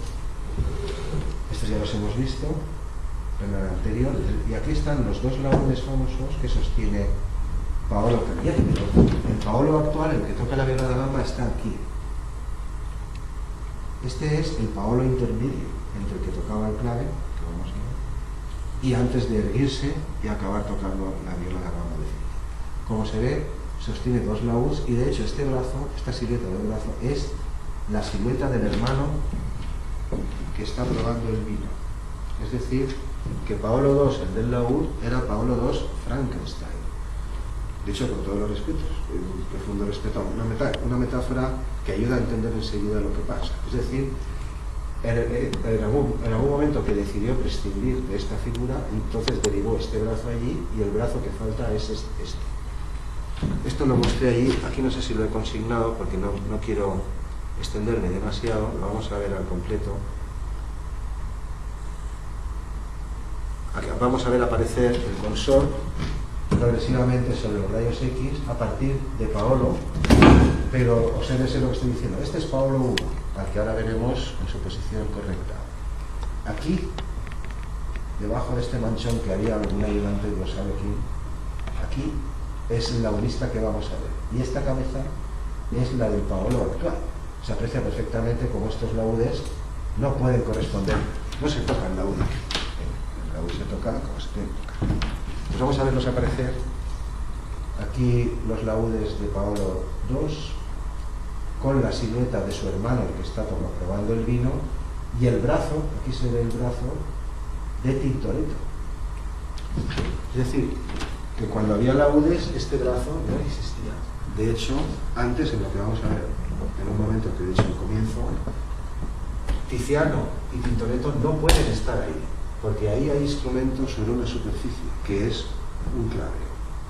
Bueno, este es Paolo II Frankenstein, es decir, brazo izquierdo, torso, la cara la hemos puesto nosotros, la de su hermano, por enredar un poquito, no sabemos qué cara puede tener, pero este brazo es de una figura, o al revés, cuando desmembró esta figura, entonces generó las otras. Un brazo de otro personaje, y las piernas sí son las suyas, pero están ligeramente desplazadas. Bueno, este es el Paolo II, el que presentamos en Alicante. Aquí va a aparecer Giorgione, aquí Tintoretto. Voy a volver atrás a Tintoretto un poco para indicar lo que estaba diciendo. Las manos con frecuencia son las que delatan la existencia del objeto. Es decir, si era un consort, y tenía que ser un consort, tenía que haber un laúd. El problema es que todo no se puede ver. Aquí se ve la mano del violín, perdón, de la gamba definitiva, pero aquí se puede apreciar, ven cómo están reaprovechados los dedos, casi trabados en los codos. Esto es una mano, evidentemente, en posición inversa. Luego aquí había un mástil, y esta zona que se ve aquí, no sé si se puede apreciar desde ahí, una especie de óvalo muy oscuro. Claro, eso ahora nosotros no lo podemos, hay que confirmarlo con rayos X original, incluso con cromatografía, y comprobar que una estructura está encima de la otra. Pero claro, tiene que haber un laúd, como diría Rosendo. Si hay un laúd, parafraseando a Rosendo, por aquí tiene que estar. En efecto, esta mano, completada con los dedos con el sentido inverso, es la del laúd. Y aquí, esto que se ve aquí, se ven 4 trazos casi radiales, blancos. Eso probablemente era la mano derecha de Tiziano pulsando un laúd bajo. Claro, se puede esperar ver todo aquí. Lo que pasa es que tú reconstruyes hacia atrás y dices, aquí tenía que haber un pilar. Y no lo ves, pero al final acabas encontrando el agujero. Y ya está. Bien, nos falta, estábamos en Tintoretto. Ahí tenemos a Tintoretto con su probable laúd aproximado, la mano. Y aquí debajo, es decir, en este triángulo concentró 3 manos. La suya del violín, la suya del laúd anterior y la anterior de Tiziano, pero sin chafar unas con otras, sino siempre complementándolas. Y la última, de Tiziano, ya digo, el laúd puede tener otras dimensiones, nosotros hemos escogido. Lo crítico aquí es estas manos y el consorte. Este fue el que enseñamos en Alicante y pues había que introducirlo aquí, sobre todo que como no se pudo hacer la de Giorgione, pues yo tenía que presentar a Giorgione. Aquí vemos la silueta completa. Insisto, este no es el Paolo actual del cuadro. La cabeza actual del cuadro está aquí y el cuerpo actual del cuadro está aquí. Es sí mismo, pero a trozos o algo parecido. Bien, pues vamos a ver ya cómo se reconstruye ese clavecín, que es la base del primer consort, el consort original, al que sometió después a diferentes reestructuraciones. Sobre las razones que pudiera haber, yo daré hoy algunas, pero donde las aclararé será en la siguiente conferencia aquí en el centro, que está dedicada a una visión general de todo el proceso. Mostraremos todos los consorts, pero no todo el detalle. Introduciremos, será una especie de recopilatorio de lo que se ha hecho en Alicante y también en Valencia, y esa la hemos destinado a este conservatorio. Pues vamos allá, vamos en busca de Paolo Cagliari I, ese señor que está acostado, que está acabado, que evidentemente era su idea original, pero que nadie entendía hasta nuestros trabajos. ¿Qué hacía? ¿Cómo podía estar tan torsionado con el violín y sobre todo qué estaba haciendo? Paolo II era un Frankenstein, pero Paolo I también. Esto de las transiciones ya mejoraré. Hasta ahora lo hacíamos ya unos años haciéndolo sin transición ni nada, pero claro, el tema lo merecía, como acabará pues, en la luz pública también, pues yo quería hacerlo más elegante. Bueno, ya creo que estamos ya familiarizados con el asunto. Vamos a observar esto de aquí, en primer lugar.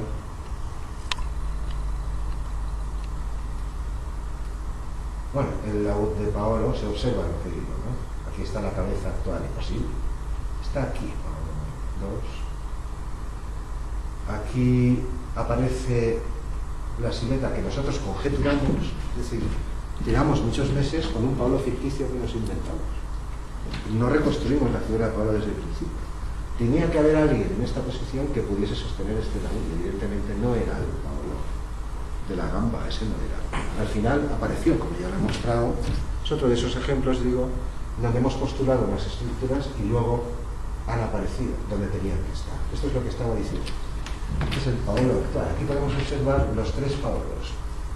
El autor. Este evidentemente es el primero, porque está acabado, eso es de cajón. Este evidentemente es el tercero, porque es el que está en el lienzo, eso también es de cajón. Y el que queda detrás, pues no puede ser más que el intermedio, en efecto, así era. Esta situación pues nos aboca a muchos más de Cap, ¿no? Que dicen, ¿qué hace? ¿Dónde mira? Parece mirar a esta partitura, parece, como en efecto el Paolo actual mira aquí. Esto lo mostraré en otra. El Paolo actual está mirando aquí porque esta partitura identifica a Diego Ortiz, al músico que he presentado al principio, pero eso ahora ya lo digo y en la charla de recapitulación ya lo aclararé. Pero claro, seguía siendo el asunto pues un poco incoherente. Luego estaba este problema. Esto en el cuadro actual parece una mesa, pero aquí se observa, claro, no tenemos más detalle de rayos X.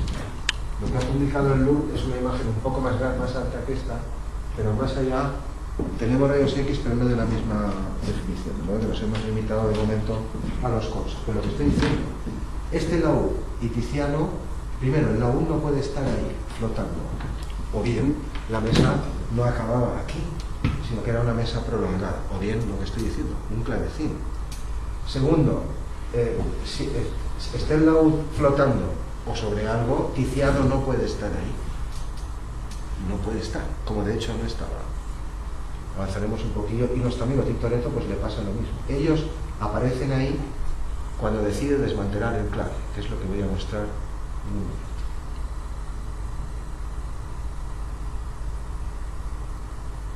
Aquí vemos otro ejemplo de lo que estaba diciendo. Ahora los veremos sobre los rayos X. Es decir, aquí lo hemos silueteado como si la silueta fuera real, pero digo que es falsa, es un artefacto. Era para ver, en efecto, la dirección de la mirada de los dos coincide. Es como si Paolo se hubiese ido probando 3 posiciones suyas según un radio o algo así. Pero ahora esto no hace algo. Es decir, ya no lo hemos entendido. Las partituras sí, estos números igual, se refieren a partituras, no, ahora los números los ignoramos, no tienen nada que ver. Pero están los 3, el 1, el 2, que sostuvo laúdes y un violín que ya mostraré, y el 3, que sí que es el que le corresponde a este instrumento. Este instrumento, que es el que parece estar acostado, encaja perfectamente con la posición del Paolo. De hecho, hay una mano al final del mástil. Ahora lo mostraré mejor. Bueno, esto no lo he dicho, pero va a pasar. Estos son los dos cantantes que he citado antes. En origen había un sirviente con una ánfora, de eso ya hablaremos más adelante. Veamos el tema desde otro punto de vista, como diría Chaplin. Ahí está, 1. Bueno, puede que sea una vihuela, puede que sea una viola, esto no lo podemos afirmar, pero claro, desde luego no es lo que se ve actualmente. Se observan perfectamente estas líneas, esta curva que es la escotadura. Supongo que se aprecia esa distancia, no lo sé. Yo estoy intentando hacer aquí un más, vamos a ver. Y también este laúd, lo voy a mostrar otra vez. Es decir, se estaba ahí antes, luego Tiziano ahí no puede estar.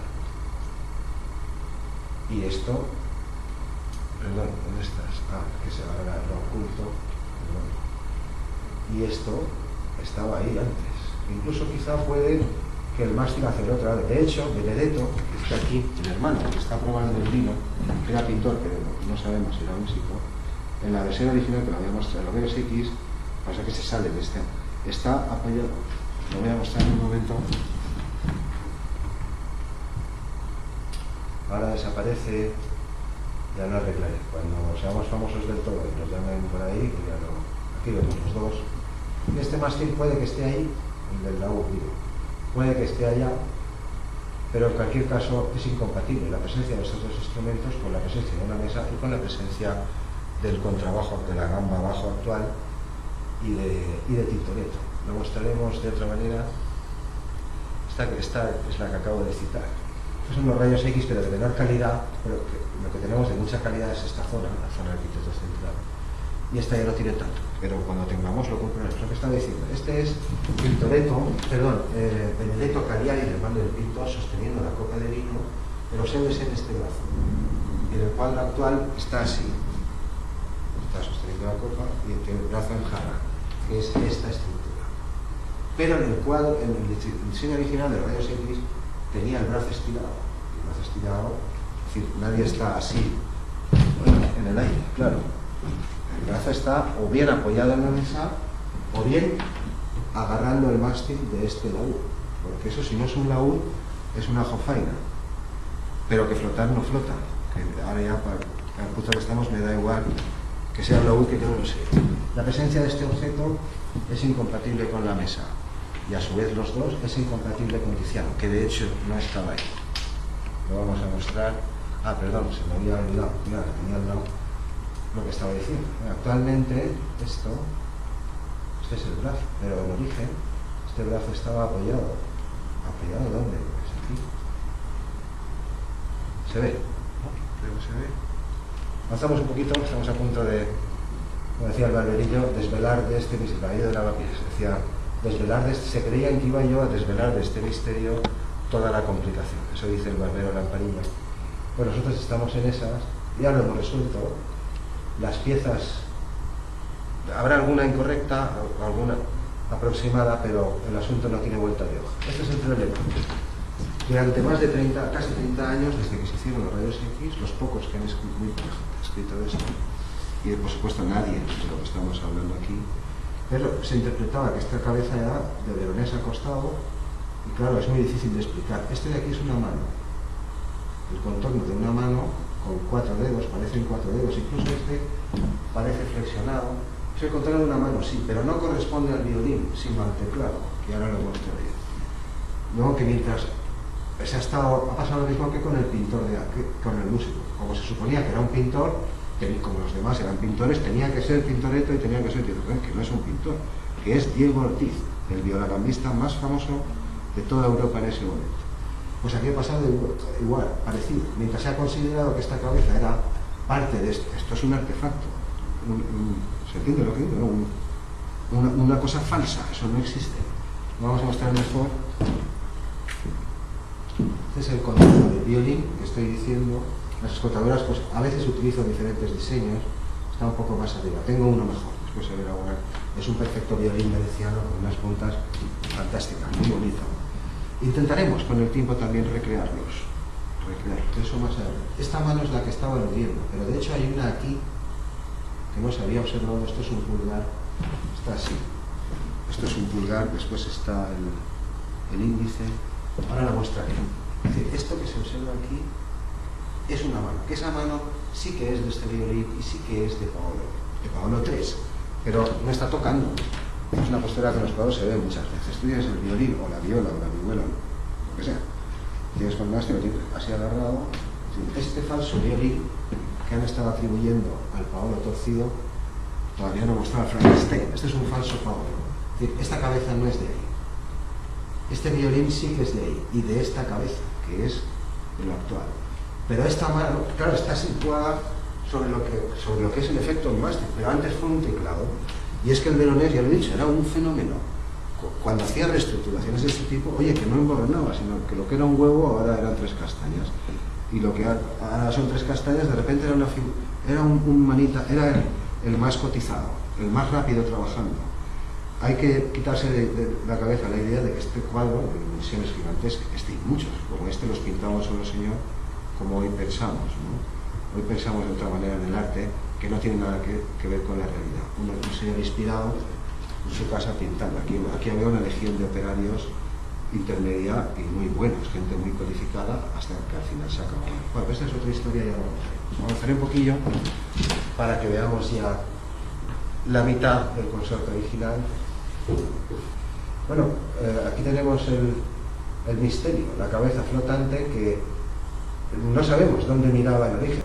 Era un problema, ¿dónde miraba si tocaba el avión? Y no miraba a ninguna parte, simplemente le falta el cuerpo. De modo que nos dimos cuenta que aquí podrían caer, también cuando está tocando, porque tiene una pieza, puede, como cualquier guitarrista, se puede poner como quiera, si toca bien. Y esta postura no es incoherente, pero esta silueta era muy parecida a la de Tiziano. Muy parecida. Bueno, la hipotética silueta del clavecinista que nos faltaba. Sabíamos que probablemente esto era un clave, porque los laúdes no flotan, porque se aprecia todavía alguna curvatura, porque reconstruimos el teclado, ahora lo mostré. Pero nos faltaba el cuerpo. Y esto pues era un problema. Hasta que en uno de estos días estaba trabajando en Alicante el año pasado, volvía a Cullera, a Musicland y Frontiers, nuestra casa. Iba trabajando en todas partes cuando podía.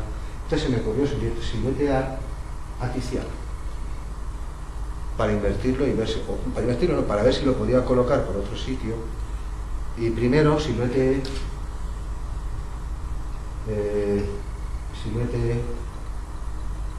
a ver si te veo. Bueno, esta estaba para recordar las cosas.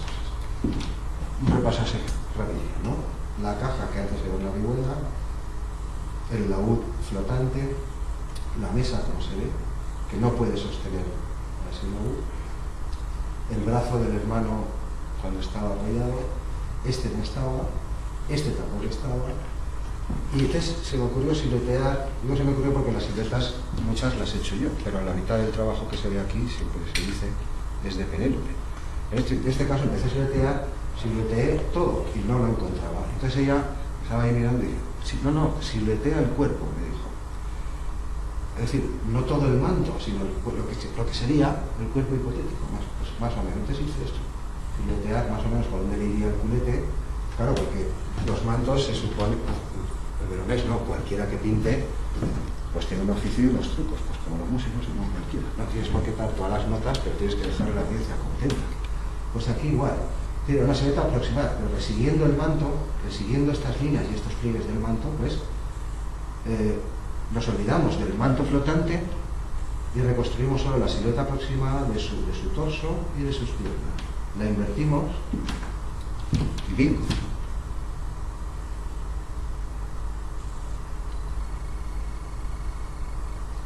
Aquí vamos a ver a Tiziano silueteado. Las figuras cuando aparecen describen casi literalmente lo que yo acabo de decir, que se puede leer, si no se me pregunta cualquier cosa. Aquí lo tenemos. Había hecho la silueta azul y estábamos los dos allí y no lo encuentro, esto no casa en ningún sitio. Lo moví para arriba, sobre los rayos X, para arriba, para abajo. Claro, porque no era esa la silueta. Entonces me dijo, hazle el cuerpo. Hice primero después me di cuenta que había hecho Perut, que no era, el contorno real es este. Me tuve que inventar este morado, pero porque claro, tenía dos piernas y no se ven, pero estas líneas siguen exactamente los pliegues del manto que dibujó. Es decir, no nos hemos inventado nada. Aquí tienes a Tiziano, tú lo inviertes.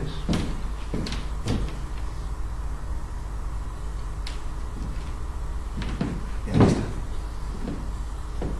Ahora lo enseñaré un poco más sobre todo. Es decir, que Tiziano no existía en el primer consort. Había un clave. Y solo cuando decidió desmembrar el primer consort, aquí tiene cantantes, os voy a mostrar, solo cuando decidió desmembrar el primer consort, clave, el laúd de Giorgione y los cantantes que voy a mostrar, entonces generó a Tiziano. O sea, que lo he explicado al revés. Estaba diciendo como que dibujó a Tiziano, después lo invirtió y dice el clavecinista, pero el proceso fue el inverso. Tiziano no estaba ahí, ahora mostraré dónde estaba, sino que el que estaba era el propio Veronés, pero por una razón, que ahora no voy a desvelar, transformó lo que vamos a ver ahora en un consort de laúdes, que ya lo hemos enseñado antes. Pues ahí es donde su propia silueta desguazada, por eso le llamamos Frankenstein, la invirtió y transformó el clave en una mesa y entonces ubicó a Tiziano. Aquí se ve lo que estaba diciendo del violín erróneo. Aquí también lo hemos pintado para que se vea lo que estamos diciendo. Esta cabeza es la de abajo, la de los rayos X. Está encajada perfectamente entre el brazo, pues lo que digo es que no se solapaba. Era una librería eso se llamaba el diseño, trazar las figuras antes de... Pues aquí vemos la cabeza, vemos como un artificio, realmente aquí está el violín tan bonito que decía. Este violín sí que es coherente con Paolo. Y la mano al extremo que está aquí pintada. Aquí no la he puesto por no enredar, porque no es del clave. Mientras que la mano falsa, que se ha estado atribuyendo durante 3 décadas a un presunto Paolo torcido, corresponde al clave. Aquí estaba el teclado del clave. Y este brazo, lo voy a decir, este brazo es el del novio. Cuando he enseñado antes, después lo enseñaré, los novios no son la escena central del cuadro, están en el rincón derecho, ahí sentados. Pues el brazo derecho del novio, que le está en una copa, es este brazo, literal, tal cual, trasladado. Es un Frankenstein, dicho con todo el cariño, con todos los respetos. No es decir que sea un monstruo, sino que es un prodigio de diseño, de reorganización, de reordenación, etc. Lo vamos a mostrar mejor, se aprecia lo que digo, ¿no? Este violín es incoherente para esta cabeza, y la posición también. No sé si se me ha olvidado mostrarlo, sería otro Mr. Fantástico.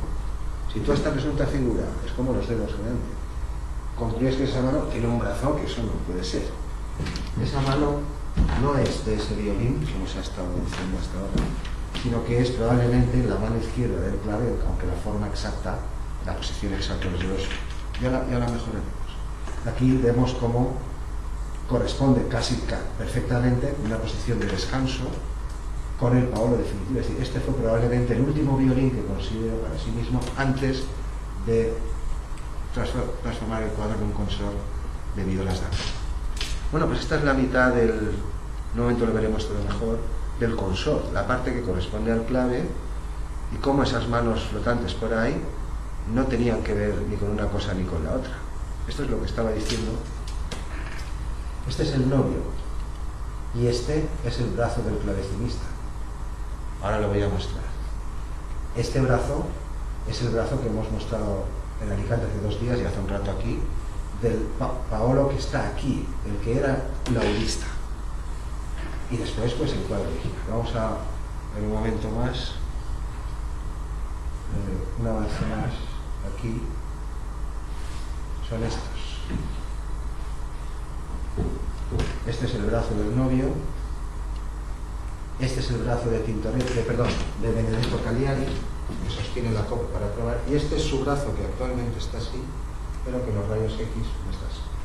Los rayos X estaba estirado sobre el clave. Este es el brazo del violín de Tintoretto. Avanzaré un poco más. No sé si, y lo intento dejar también, pero pues si se leen las letras después, no sé si se leerán. Pero en fin, ya lo corregiremos todo, como siempre hacemos. Nuestros vídeos, por los que nos han visto, no han estado en nuestras clases, después se revisan y todo aparece anotado cuando hay una cita, que en fin, no nos atribuimos nada que no sea nuestro trabajo, pero lo que estamos presentando es nuestro trabajo, y ya lo he dicho y lo tengo que volver a repetir. Lo que se está presentando este año en los conservatorios es una exclusiva mundial. Vamos a ver la segunda parte. El consort original era un consort, como se dice, fúnebre o eclesiástico de la época. Es el consort típico para un funeral, no para en procesión, claro, ni en el cementerio, pero cuando se hacían las exequias, eran voces humanas, ocasionalmente con algunas cuerdas pulsadas, no cuerdas frotadas, y también a veces con órgano, a veces con clave. Pues aquí vamos a ver cómo, dónde estaban realmente Tiziano y el otro, porque no podían estar ahí, y cómo se compone el consort definitivo. Y este es el final, es la última sección. La conferencia solo tenía 3 secciones. La primera un poco más larga, por introducir a Giorgione, que era el cuadro, etcétera, y después lo que acabamos de ver, cómo se generó a Tiziano a partir de un clavecinista, y ahora la segunda parte del consort. Esto se llamaba, había una especie de sonido de ambiente medieval, se decía, venía de siglos la tradición, y en los funerales, sobre todo en Venecia, estas cofradías que he citado, por ejemplo la de San Giorgio y otras, todas no tenían consorts profesionales. Las grandes capillas sí, los grandes nobles sí, todos los duques, todos esos tenían formaciones de profesionales pagadas, o sea, no de músicos al tuntún. Muchas cofradías de Venecia, que decir, hay muchas pequeñas, hay otras mayores, estas de las mayores, tenían un pequeño grupo vocal, normalmente de 4 personas. Las fuentes empiezan a ser precisas a partir de estos años, antes son muy probablemente estaban también ahí. Había 2 grupos de cantantes, se llamaban cantadori vecchi, viejos, o de morti, que eran los que cantaban en los funerales, y otros que se llamaban cantatori nuovi, o de, ahora no me acuerdo muy bien en la cabeza, de excelencia, no recuerdo el adjetivo. Es decir, estos sí que eran profesionales. Laude, gracias.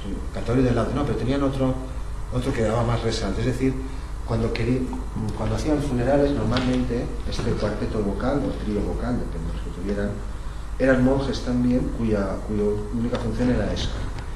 Las cofradías se estructuraban en 3 niveles.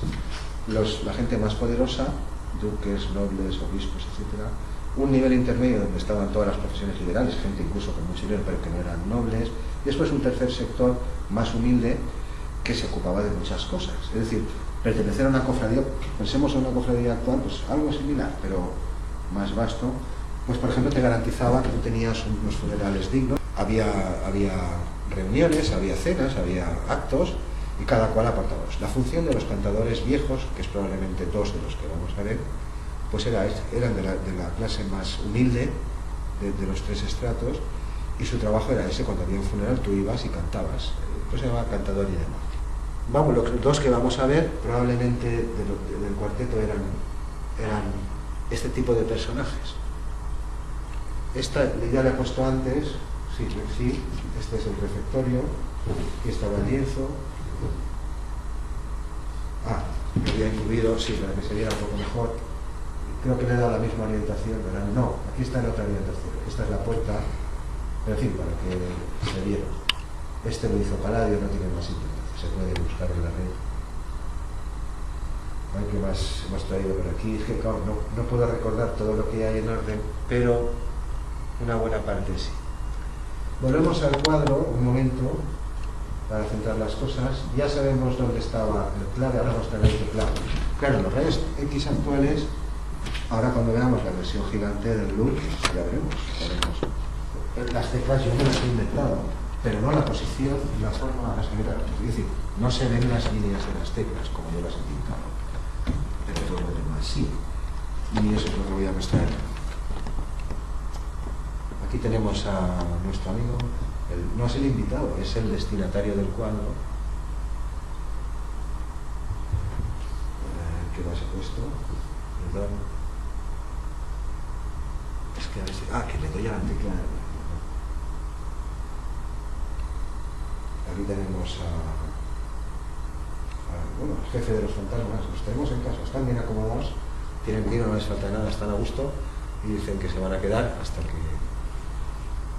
que los divulguemos a todos. Pero esto va a ir por fases, ya insisto. Ese descargable y editado ya en una semana. En la página progresivamente, con un cierto margen, ya subiendo esto. Esto es lo que ahora mostraré en la imagen original. Cuando he empezado la clase, no sé cuántos estaban presentes, he mostrado una imagen que aparecerá, estos dedos. Y he dicho, estos dedos que se veían en el cuadro, si los veo aquí. Estos dedos. Hemos empezado la charla con un círculo aquí. Estos dedos no corresponden a ningún personaje. De hecho, todavía en el cuadro actual se puede apreciar el contorno de la partitura. No sé si desde esa distancia se aprecia. Sí, no. Si queréis os podéis acercar. Pero está ahí. No, sí, oye, sin problema. Esta línea, ahora lo ampliaré más tarde. Estos dedos no son de este. Esta sí que es su mano derecha sobre un corneto, que es un instrumento de metal, bueno, un híbrido. Boquilla de metal, de cazoleta y agujeros perforados. Tampoco son las del bufón, porque para estar en esa posición tendría que tener una mano gigantesca y ser Mr. Fantástico. No es del bufón, sino que es una mano que originalmente sostenía una partitura para 4 cantantes. El que estaba debajo de este, que era Tiziano, uno que aquí, que se aprecia el contorno aquí todavía, que era Tintoretto, y aquí detrás hay 2 monjes, aquí hay uno con capucha, y esto es otra capucha de otro monje, que probablemente eran 2 cantadores, 2 monjes de la abadía, porque el cuadro estaba diseñado en origen como un homenaje a un pintor que es este, que había muerto hace 50 años, pero que era el Leonardo de Venecia. Es decir, estos dedos no son de nadie, sin embargo están en el maldito centro del cuadro, y ahora sí que estoy empleando bien la expresión. El reloj, el tiempo eterno, la eternidad, la divinidad, Jesucristo, y ahí ha dejado 4 dedos fantasma. Nuestra teoría, nuestra conjetura es que los ha dejado adrede, porque los podía haber tapado como ha tapado tantísimas cosas, pero los ha dejado, y probablemente los dejó como una pista, una indicación de que el cuadro definitivo es fantástico, y ahí digo, con esa pared enorme, un prodigio, pero y lo que se ha escrito de él y lo que se seguirá escribiendo, y confiamos que a partir de ahora más, y en ciertos temas con más fundamento, porque mucha gente que ha escrito de esto confunde los instrumentos, llaman flauta al corneto, dicen que uno toca un contrabajo, o sea, igual que los músicos normalmente no sabemos nada de pintura, no nos interesa, pues allí pasa algo parecido, entre unos y otros, pues a veces se encuentra uno el patio sin barrer, y eso es lo que está pasando con este cuadro. Voy a avanzar un poquillo a la que había puesto, y ahora la veremos mejor, no preocuparse. Estas son las siluetas que estaba diciendo. Esta es la partitura. Aquí está Giorgione. Este es el mástil del laúd. Este es el clavijero. Esta mástil y el laúd son los de... Perdón, y la mano son los de Ortiz. Eso es del cuadro definitivo. Se ve ahí, claro, pues se ve ahí.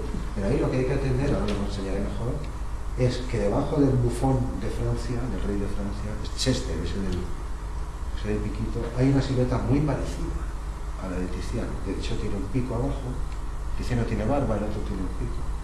Aquí queda una silueta, ahora mostraré también lo mismo, sobre el negativo de los rayos X.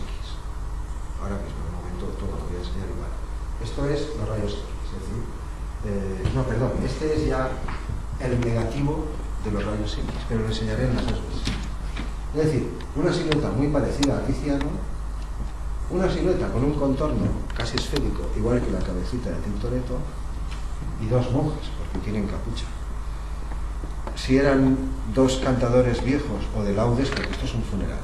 ¿Por qué cambió laudes? Pues no lo sabemos, pero lo acabaremos centrando. Quizá le diría el prior, oye, el cuadro costó una pasta. Además, por ese refectorio y esa isla pasaban autoridades europeas cada 2 por. Era como un hotel de lujo para embajadores, duques, nobles, capitán. Para gente importante de Pisa y Venecia, y se alojaba y comía con los monjes. Si son dos monjes de la propia congregación, que su trabajo era ese, cuando había un funeral, tú vas al funeral, cantas monodia, o sea, y cuando querían las cofradías hacer conciertos más vistosos o más fiestas mayores, entonces contrataban cantantes profesionales que eran los cantatori nuovi o de laude, y tenían otro nombre, que gente profesional, eso sí. Pues de momento no sabemos quiénes pueden ser, pero este es el que después toca el trombón. Este de aquí es una campana de trombón, pero eso es después.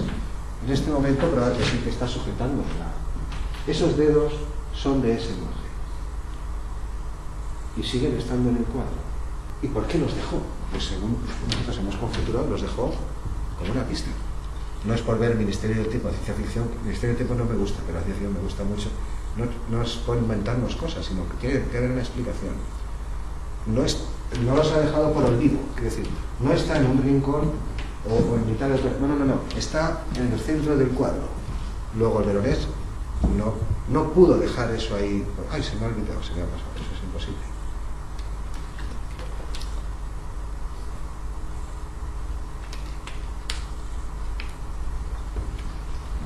Esta era la mitad del consorte original. La otra mitad era el clave y también los laúdes muertos, así se les llama, mudos, en los cuadros de esta época y también de los siglos siguientes se llaman still lifes, naturalezas muertas, a veces son bodegones, que son conjuntos de elementos de muchos tipos, relojes, joyas, de todo, pero no hay figuras humanas. Eso se llaman naturalezas muertas. Estos laúdes que voy a enseñar en un momento, que están sobre el clave y otro que hay por el suelo, son laúdes mudos, muertos. El de Giorgione no es mudo, pero él está muerto. No lo toca. Está en actitud silente. Sostiene su laúd porque era su sello distintivo. Era famoso por ello. Era un laudista muy afamado. De modo que este era un consort fúnebre, al modo como se seguía llamando en la época, un ambiente medieval. El ambiente moderno, que comenzó a cambiar en estos tiempos, dio origen al consort de violines que presentaremos en Alicante. Y esto está documentado. Ahora bien, ¿por qué mutó de uno al otro? Pues quizá le dijo el prior, oye, es que vamos a comer aquí todos los días y tú nos plantas un funeral. Pues no lo sabemos, ya veremos qué va saliendo por el camino. Voy a enseñar, bueno, creo que se ve bien en la grabación, que espero que también ya lo compramos en Alicante. Y teníamos otro problema y es, ¿filmará bien la cámara? Bueno, filmará bien, al final parece que sí. Vamos a ver con más detalle, o desde otra perspectiva, el consort vocal. Cabría decir el mini consort. Bueno, ya hemos definido lo que es un consort. Un cuarteto de voces es un consort, porque es el mismo instrumento en cuatro tamaños. No tiene por qué haber soprano, bajo, tenor y alto. Eso no tiene por qué. Igual que en un consort, por ejemplo, en el actual del cuadro falta el modelo alto. No está. Pero sí que hemos visto ya un violín previo alto de un consort precedente. Si nos atenemos a un criterio que es el de buscar consorts, entonces el puzzle poco a poco fue apareciendo. No lo veíamos todo, pero siempre veíamos que las figuras todo se iba concretando, y hasta el final. El final fue cuando identificamos la cabeza falsamente torcida de Veronés. Este es el consorte original. Esto es un error mío de tiempo. Parece ser. Esto probablemente corresponde al trombón posterior. Estos estos 4 dedos siguen siendo visibles en el cuadro, vamos, visibles, pero no son de nadie. Sostenían esta partitura. Él probablemente era Tiziano, porque tiene su contorno, y él probablemente era Tintoretto, y la identidad de los dos monjes, pues todo saldrá. Tenemos tiempo, lo voy a mostrar mejor.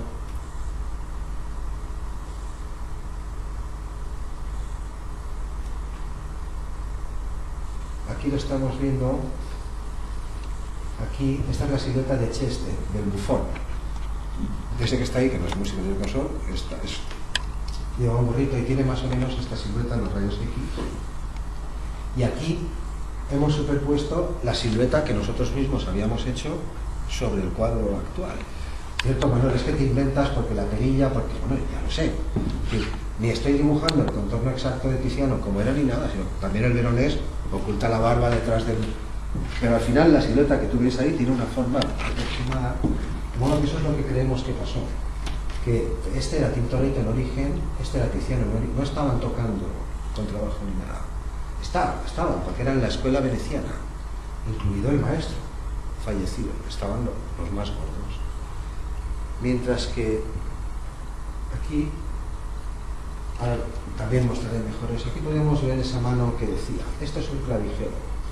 Bueno, si es un laúd, eso tiene que ser un clavijero. Ahora lo he dicho mejor, cuando las autoridades me den la razón. Pero esto actualmente es esta mano, que es lo que estoy diciendo. Es una mano extraña, porque no está pintada en ninguna posición, sino simplemente rellenando la forma del mástil del clavijero, para disimular. Además está, dime tú cómo está apoyada como así. ¿Qué estás haciendo ahí, Piltrafilla? Si tú no eres un noble. Él no es un invitado, es un sirviente.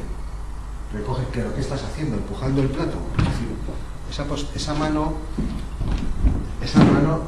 fue pintada. Una de las cosas que incluía el contrato, que no lo he dicho, pero lo hemos dicho en otras clases, era que debía incluir, aparte del vino que él pidió, los monjes también le pidieron cosas. Tenía que tener metales preciosos en la composición de los pigmentos, pero también tenía que tener el mayor número de figuras posible. Hay más de 130 en el cuadro, solo en la parte de abajo. Pero eso es lo que estoy diciendo. Esta mano es realmente está exactamente ahí, en el clavijero. Y los presentes me dirán si no tiene un extraño, no quiere decir marciano, pero que es una postura innatural. Apoyas los nudillos como un chimpancé. ¿Y qué estás haciendo? Empujando un plato, no estás cogiendo nada. Eso por un lado. Y por el otro, aquí quizás se vea mejor que está más ampliado lo que decía. Todavía hoy se pueden apreciar en el lienzo real los contornos de la partitura original del consort. Aquí está bastante más ampliado. Esos dedos no son de este, que están así. Tampoco son de Chester, aunque es lo primero que pensábamos, como que está, siempre es falso. Están ahí, han quedado ahí adrede como un resto del primer consort, del original. Perdón, es que a veces me olvido de que falta aquí la transición de que está Giorgione, que falta aquí arriba, si quiero apreciar lo que digo. Claro, por sencillez y por pragmatismo, no me voy a atrever a siluetear todo lo que parece que es, porque hay mucho riesgo. Lo que es evidente es que esta zona es más ancha que estas dos rayas que se ven aquí, que son un mástil, como ocurre, y lo otro era un clavijero. Bueno, pues hemos avanzado mucho, estamos al final. Solo queda mostrar el conjunto entero, las dos mitades, lo que es el clavecín. Ya hemos solucionado por el camino algunos de los problemas, los más gordos, el del violín equivocado, el de la cabeza también. Aquí vemos el cuadro de nuevo, para no perdernos, la zona central, el círculo. Ahora se entiende como este era el tema del cuadro, y no, que no digo yo que no, el milagro, los apóstoles. En la mesa hay sentados personajes importantes de la época. El rey de Francia está por aquí también. Aquí el prior también, el que encargó el cuadro. Esto era un artificio manierista. Pintaban escenas bíblicas, pero con retratos de personajes vivos o famosos que habían fallecido. De las partituras, todo este enredo hablaremos a futuro. También sabemos ya lo que hay, pero no conviene mostrar las cosas. Hay demasiada complejidad articulada como para presentarlo todo de una vez. Es decir, que no hay maldad, ni mala intención, ni nada, sino que todo será público, todo estará documentado, como ya estamos mostrando. Ahora sí lo vamos a ver en rigor, lo que estaba diciendo. No nos perdemos, ¿no?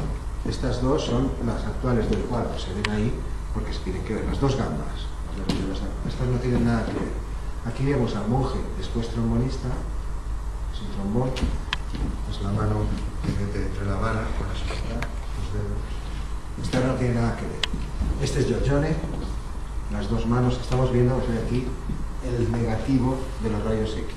Normalmente vemos el positivo, más gris, y a veces los mezclo para resaltar las cosas. Este es Giorgione con sus manos presuntamente atusantes, que en realidad sostienen el laúd, aquí, el mástil, el clavijero, la mano extraña, y estas son las siluetas que decía. Aquí actualmente está Chester, que es esta silueta con esta punta, pero es una silueta demasiado parecida a la Tiziano, y Tiziano de hecho no podía estar, no estaba. Ahí Tiziano no está. Ahí hay un clave, hay dos instrumentos mudos, luego Tiziano ahí no está. ¿Dónde está? Probablemente era Chester. Y su compañero Tintoretto, que toca viola da gamba soprano, que es esta. Mientras que este es el primer violín, es un violín, esto es la gamba definitiva. Pues tampoco está, no podía estar, no puede ser ubicuo con un clave. ¿Dónde estaba? Pues probablemente ahí. Ellos dos eran la escuela veneciana, estaban en el cuadro, pero no en los papeles actuales. Lo podemos ver ahora sí un poco mejor, ya al completo. Bueno, a todos ellos también tenemos que agradecerlo, pero en alguna sesión nos acordaremos, solo mencionamos a Giorgione y aquí está el enredo. Este es la referencia siempre en esta y en las futuras clases, en las que vamos, en las que vamos a grabar en Alicante también. El centro siempre es Giorgione. Todo surgió de la idea de hacer un homenaje al más grande pintor veneciano de su tiempo, aunque había fallecido. Y aquí vemos todo lo que he dicho antes. Una vihuela, es decir, laúdes o instrumentos de pulso, muertos, mudos también se les llama, porque él era un laudista. Era un laudista. Después, cuando decide desmantelar este consort, por la razón que fuere, dice, oye, que nos has plantado un funeral y estamos aquí comiendo, no lo sé, podría ser. Entonces es cuando desmantela esto, invierte su propia silueta y pone aquí a Tiziano, al violín, primero al laúd bajo, después al violín bajo y después a la viola da gamba bajo. Y con los cantantes pues no se puede precisar hasta qué momento, no podemos en este punto, porque con los laúdes pueden seguir estando. Y esto de hecho seguía siendo un consort fúnebre típico. Es decir, en los funerales renacentistas hasta 1500 y pico, que pasaron a utilizar otro instrumento, el consort típico, el ambiente musical medieval, como ellos lo llamaban, eran o voces puras o un consort mixto de voces y cuerdas pulsadas. Ese era el consort fúnebre, por definición. Pero después, en el que he mostrado de laúdes, no estorban. De modo que en el punto que estamos ahora no podemos afirmar en qué momento, desde luego estos dos se van. Cuando desensambla, este es el consorte original que estamos mostrando ya aquí. Cuando lo desmontas, cuando este pasa aquí al violín y este pasa aquí al contrabajo, por la viola de gamba abajo. Entonces el clave sí desaparece y se transforma en una mesa, ahí sí. Pero ¿hasta cuándo están ahí los cantantes, siempre Tiziano, que fueran? De momento no lo podemos saber. Cuando están tocando violines ya estorban. Ya uno de los violines de Giorgione le mete el arco debajo a este y eso ya no puede ser. Pero con el de laúdes que he mostrado en la primera parte, los cantantes pueden seguir estando ahí. Y de hecho no se estaría violentando la norma histórica, que no es absoluta. Pero los fúnebres, mucho cuidado. El típico fúnebre eran 2, 3 o 4 voces, depende de las que dispusieses, y ocasionalmente también, si quería, mezclado con cuerdas pulsadas. Eso seguía siendo una atmósfera musical, como decía, medieval, mientras que con violines, que ocurre a partir de ese momento, futuras conferencias, eso ya era más moderno. Lo vamos a ver ya para cerrar, in situ, como se diría, sobre las imágenes. Bueno, este también, puede haber algún otro, Perdón. ¿Dónde me he ido? Aquí. Perdón. Me he ido de... Aquí. Este, por ejemplo, aquí dentro está uno de los dos perros, perfectamente encajado.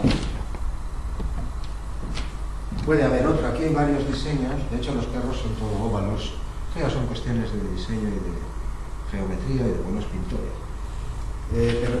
Puede ser este, puede ser otro, pero hay varias posibilidades, pero estos dos no admiten ninguna discusión, es decir, o flota o no flota.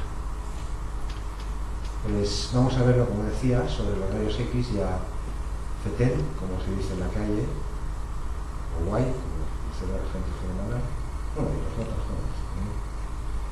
Nosotros ahí siempre, claro, para despedirnos, aquí vemos, este es los rayos X auténticos, los reales, el positivo, diríamos. Y ahora mostraré lo mismo aquí sobre el negativo. Es decir, que lo que aquí ahora es negro, ahí se verá blanco, lo que aquí ahora es blanco, ahí se verá.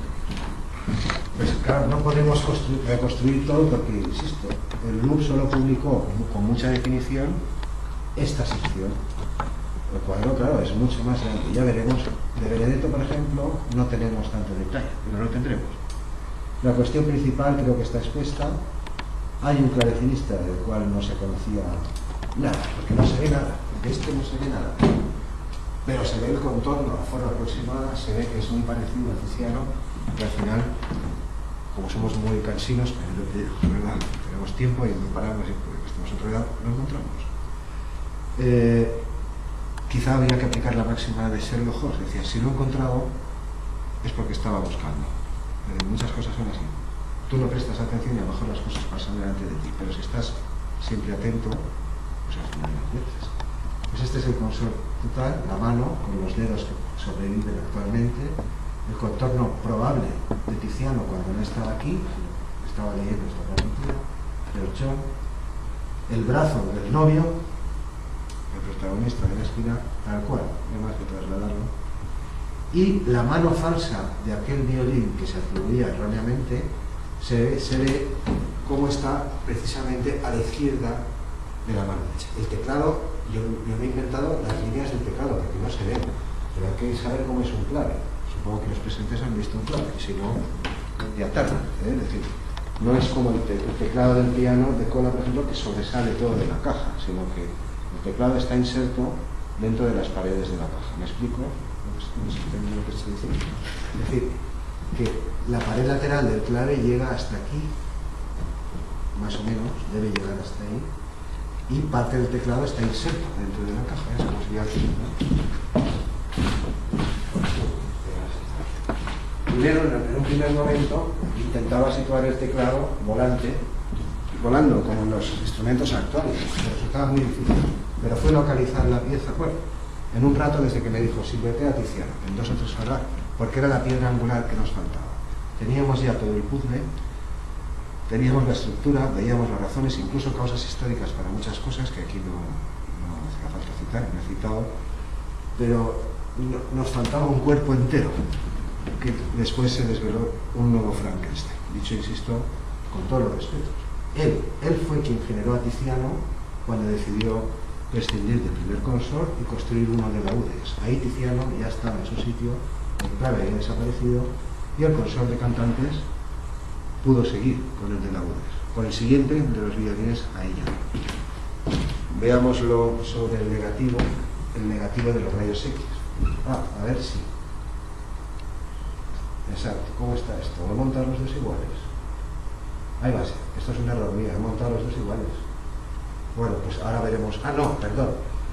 Son otras dos que vienen ahora. Están iguales por la cabecita. Perfecto.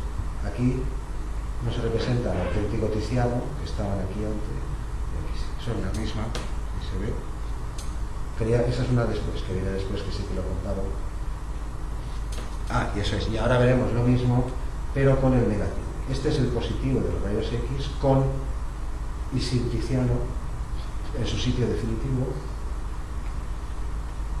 Y esta que voy a poner es la misma, pero con el negativo de los rayos X.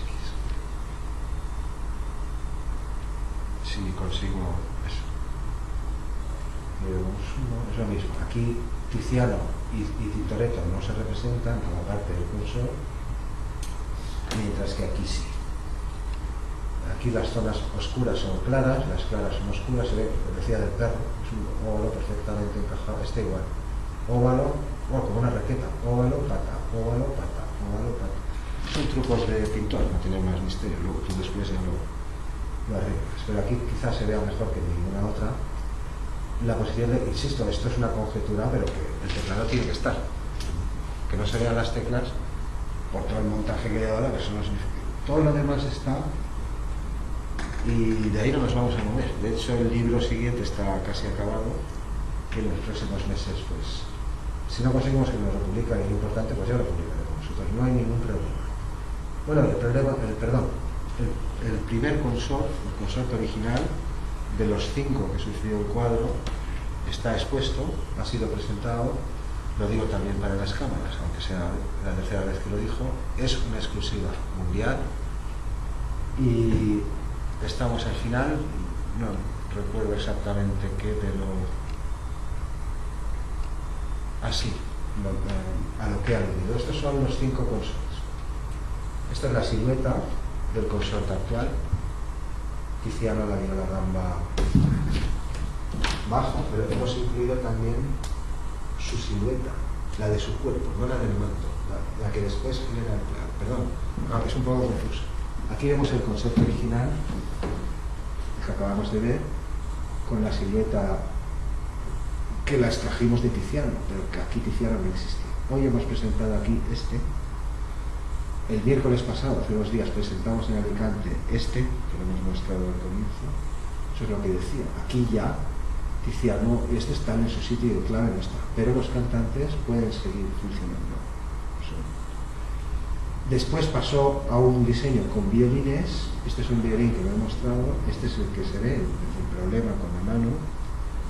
Estos dos los reuniremos en una sola conferencia en Alicante.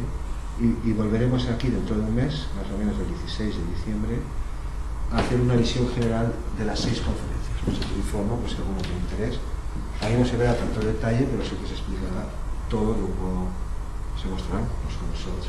Lo voy a mostrar mejor el problema del clavecinista y de Tiziano. Aquí está la silueta amarilla, aquí está su inverso, mientras que aquí las he suprimido, pero aquí las hemos incluido. Vamos a ver lo mismo.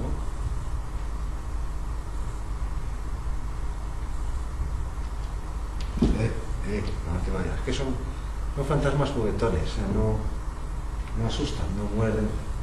Llevamos conviviendo con ellos ya meses, en casa donde hay armonía y hay paz. Aquí se ve la silueta original.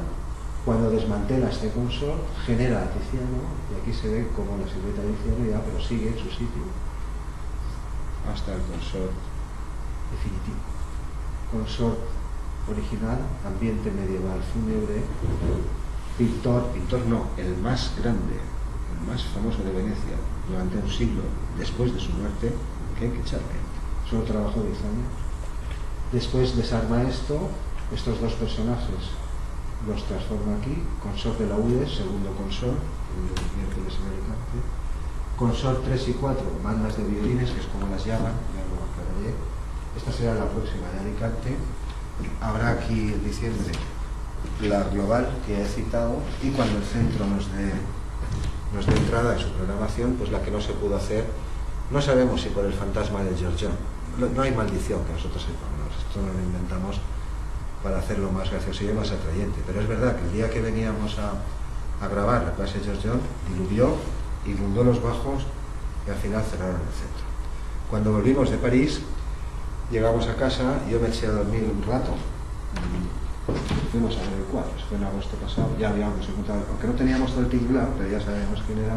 Me eché a dormir en una cosa que tengo, se fundió el site que está al lado, y menos mal que estaba despierto, porque empezó a soltar plomo, veneno puro. Me iba a quedar dormido. Y a Javier Alejano, que no le hemos enseñado, pero yo le pondré, diría que le había puesto por algún sitio, al que descubrió Ortiz, que me dijo: Manuel, este es Diego Ortiz, y de ahí ha salido todo. Cuando llegó a Madrid, que pasó por Valencia, se fue a su casa, que estaba en las afueras, y creo que se le salió una rueda, bueno, a punto de salirse. No es el fantasma de Giorgio, que es una persona pacífica, que le gustase la buena vida y la buena música, las buenas mozas que le gustaban. Parece que la peste se la contagió una Madonna, es decir, una mujer no exactamente pública, pero algo así, ¿cómo se llamaban? Se llamaban Civitas Meretrix en el Renacimiento, o Madonas, eran, voy a decir, prostitutas de lujo o algo así, pero muchas eran auténticas eruditas, es decir, sabían tocar instrumentos, sabían... Las ideas que tenemos hoy de las cosas no siempre coinciden, pero parece que sí, que se la contagió un amante que tenía. Pero que fuera un poco más o menos golfo, pues bueno, eso no significa nada. No hay ninguna maldición de George John, pero las cosas que estoy diciendo son verdad. Espero que la segunda vez que el centro nos deje grabar a George John no llueva, no diluvie y se pueda representar. Hemos empezado la charla con esta imagen para introducir la clave. Esta es la clave. Bueno, hay otras, pero esta es la que el Veronés dejó. Porque todo lo demás, si el Louvre no hace los rayos X, si no se gastan el pastón que se gastaron y lo publican, pues no nos hubiésemos enterado. Este es el único resto visible actualmente. Hay cositas que ya sabemos indicar, pero esto no tiene ninguna duda. Son 4 dedos fantasma, ahora sí, que corresponden a un monje que sostuvo una partitura que después sostuvo un trombón y que en ningún caso no parece ser el personaje actual que toca corneto. Esto es un corneto, por si alguno no lo sabes. Corneto es un híbrido, es una especie de flauta curvada, pero es una flauta, que tiene una boquilla, una cazoleta de marfil, como las trompetas de metal, pero tiene agujeros. Es suelto de madera, un sonido muy, muy agradable, que funde muy bien con las voces, y en estos siglos se usó la inscripción. Bueno, pues con esto empezamos y con esto acabamos. Sí nos queda despedirnos del fantasma de George John y esto ha sido todo. Buscaré los créditos, aunque esto después lo puedo poner y ya está. Bueno, un placer daros la charla, porque cuanto menos gente hay, más se sufre, lo que se dice.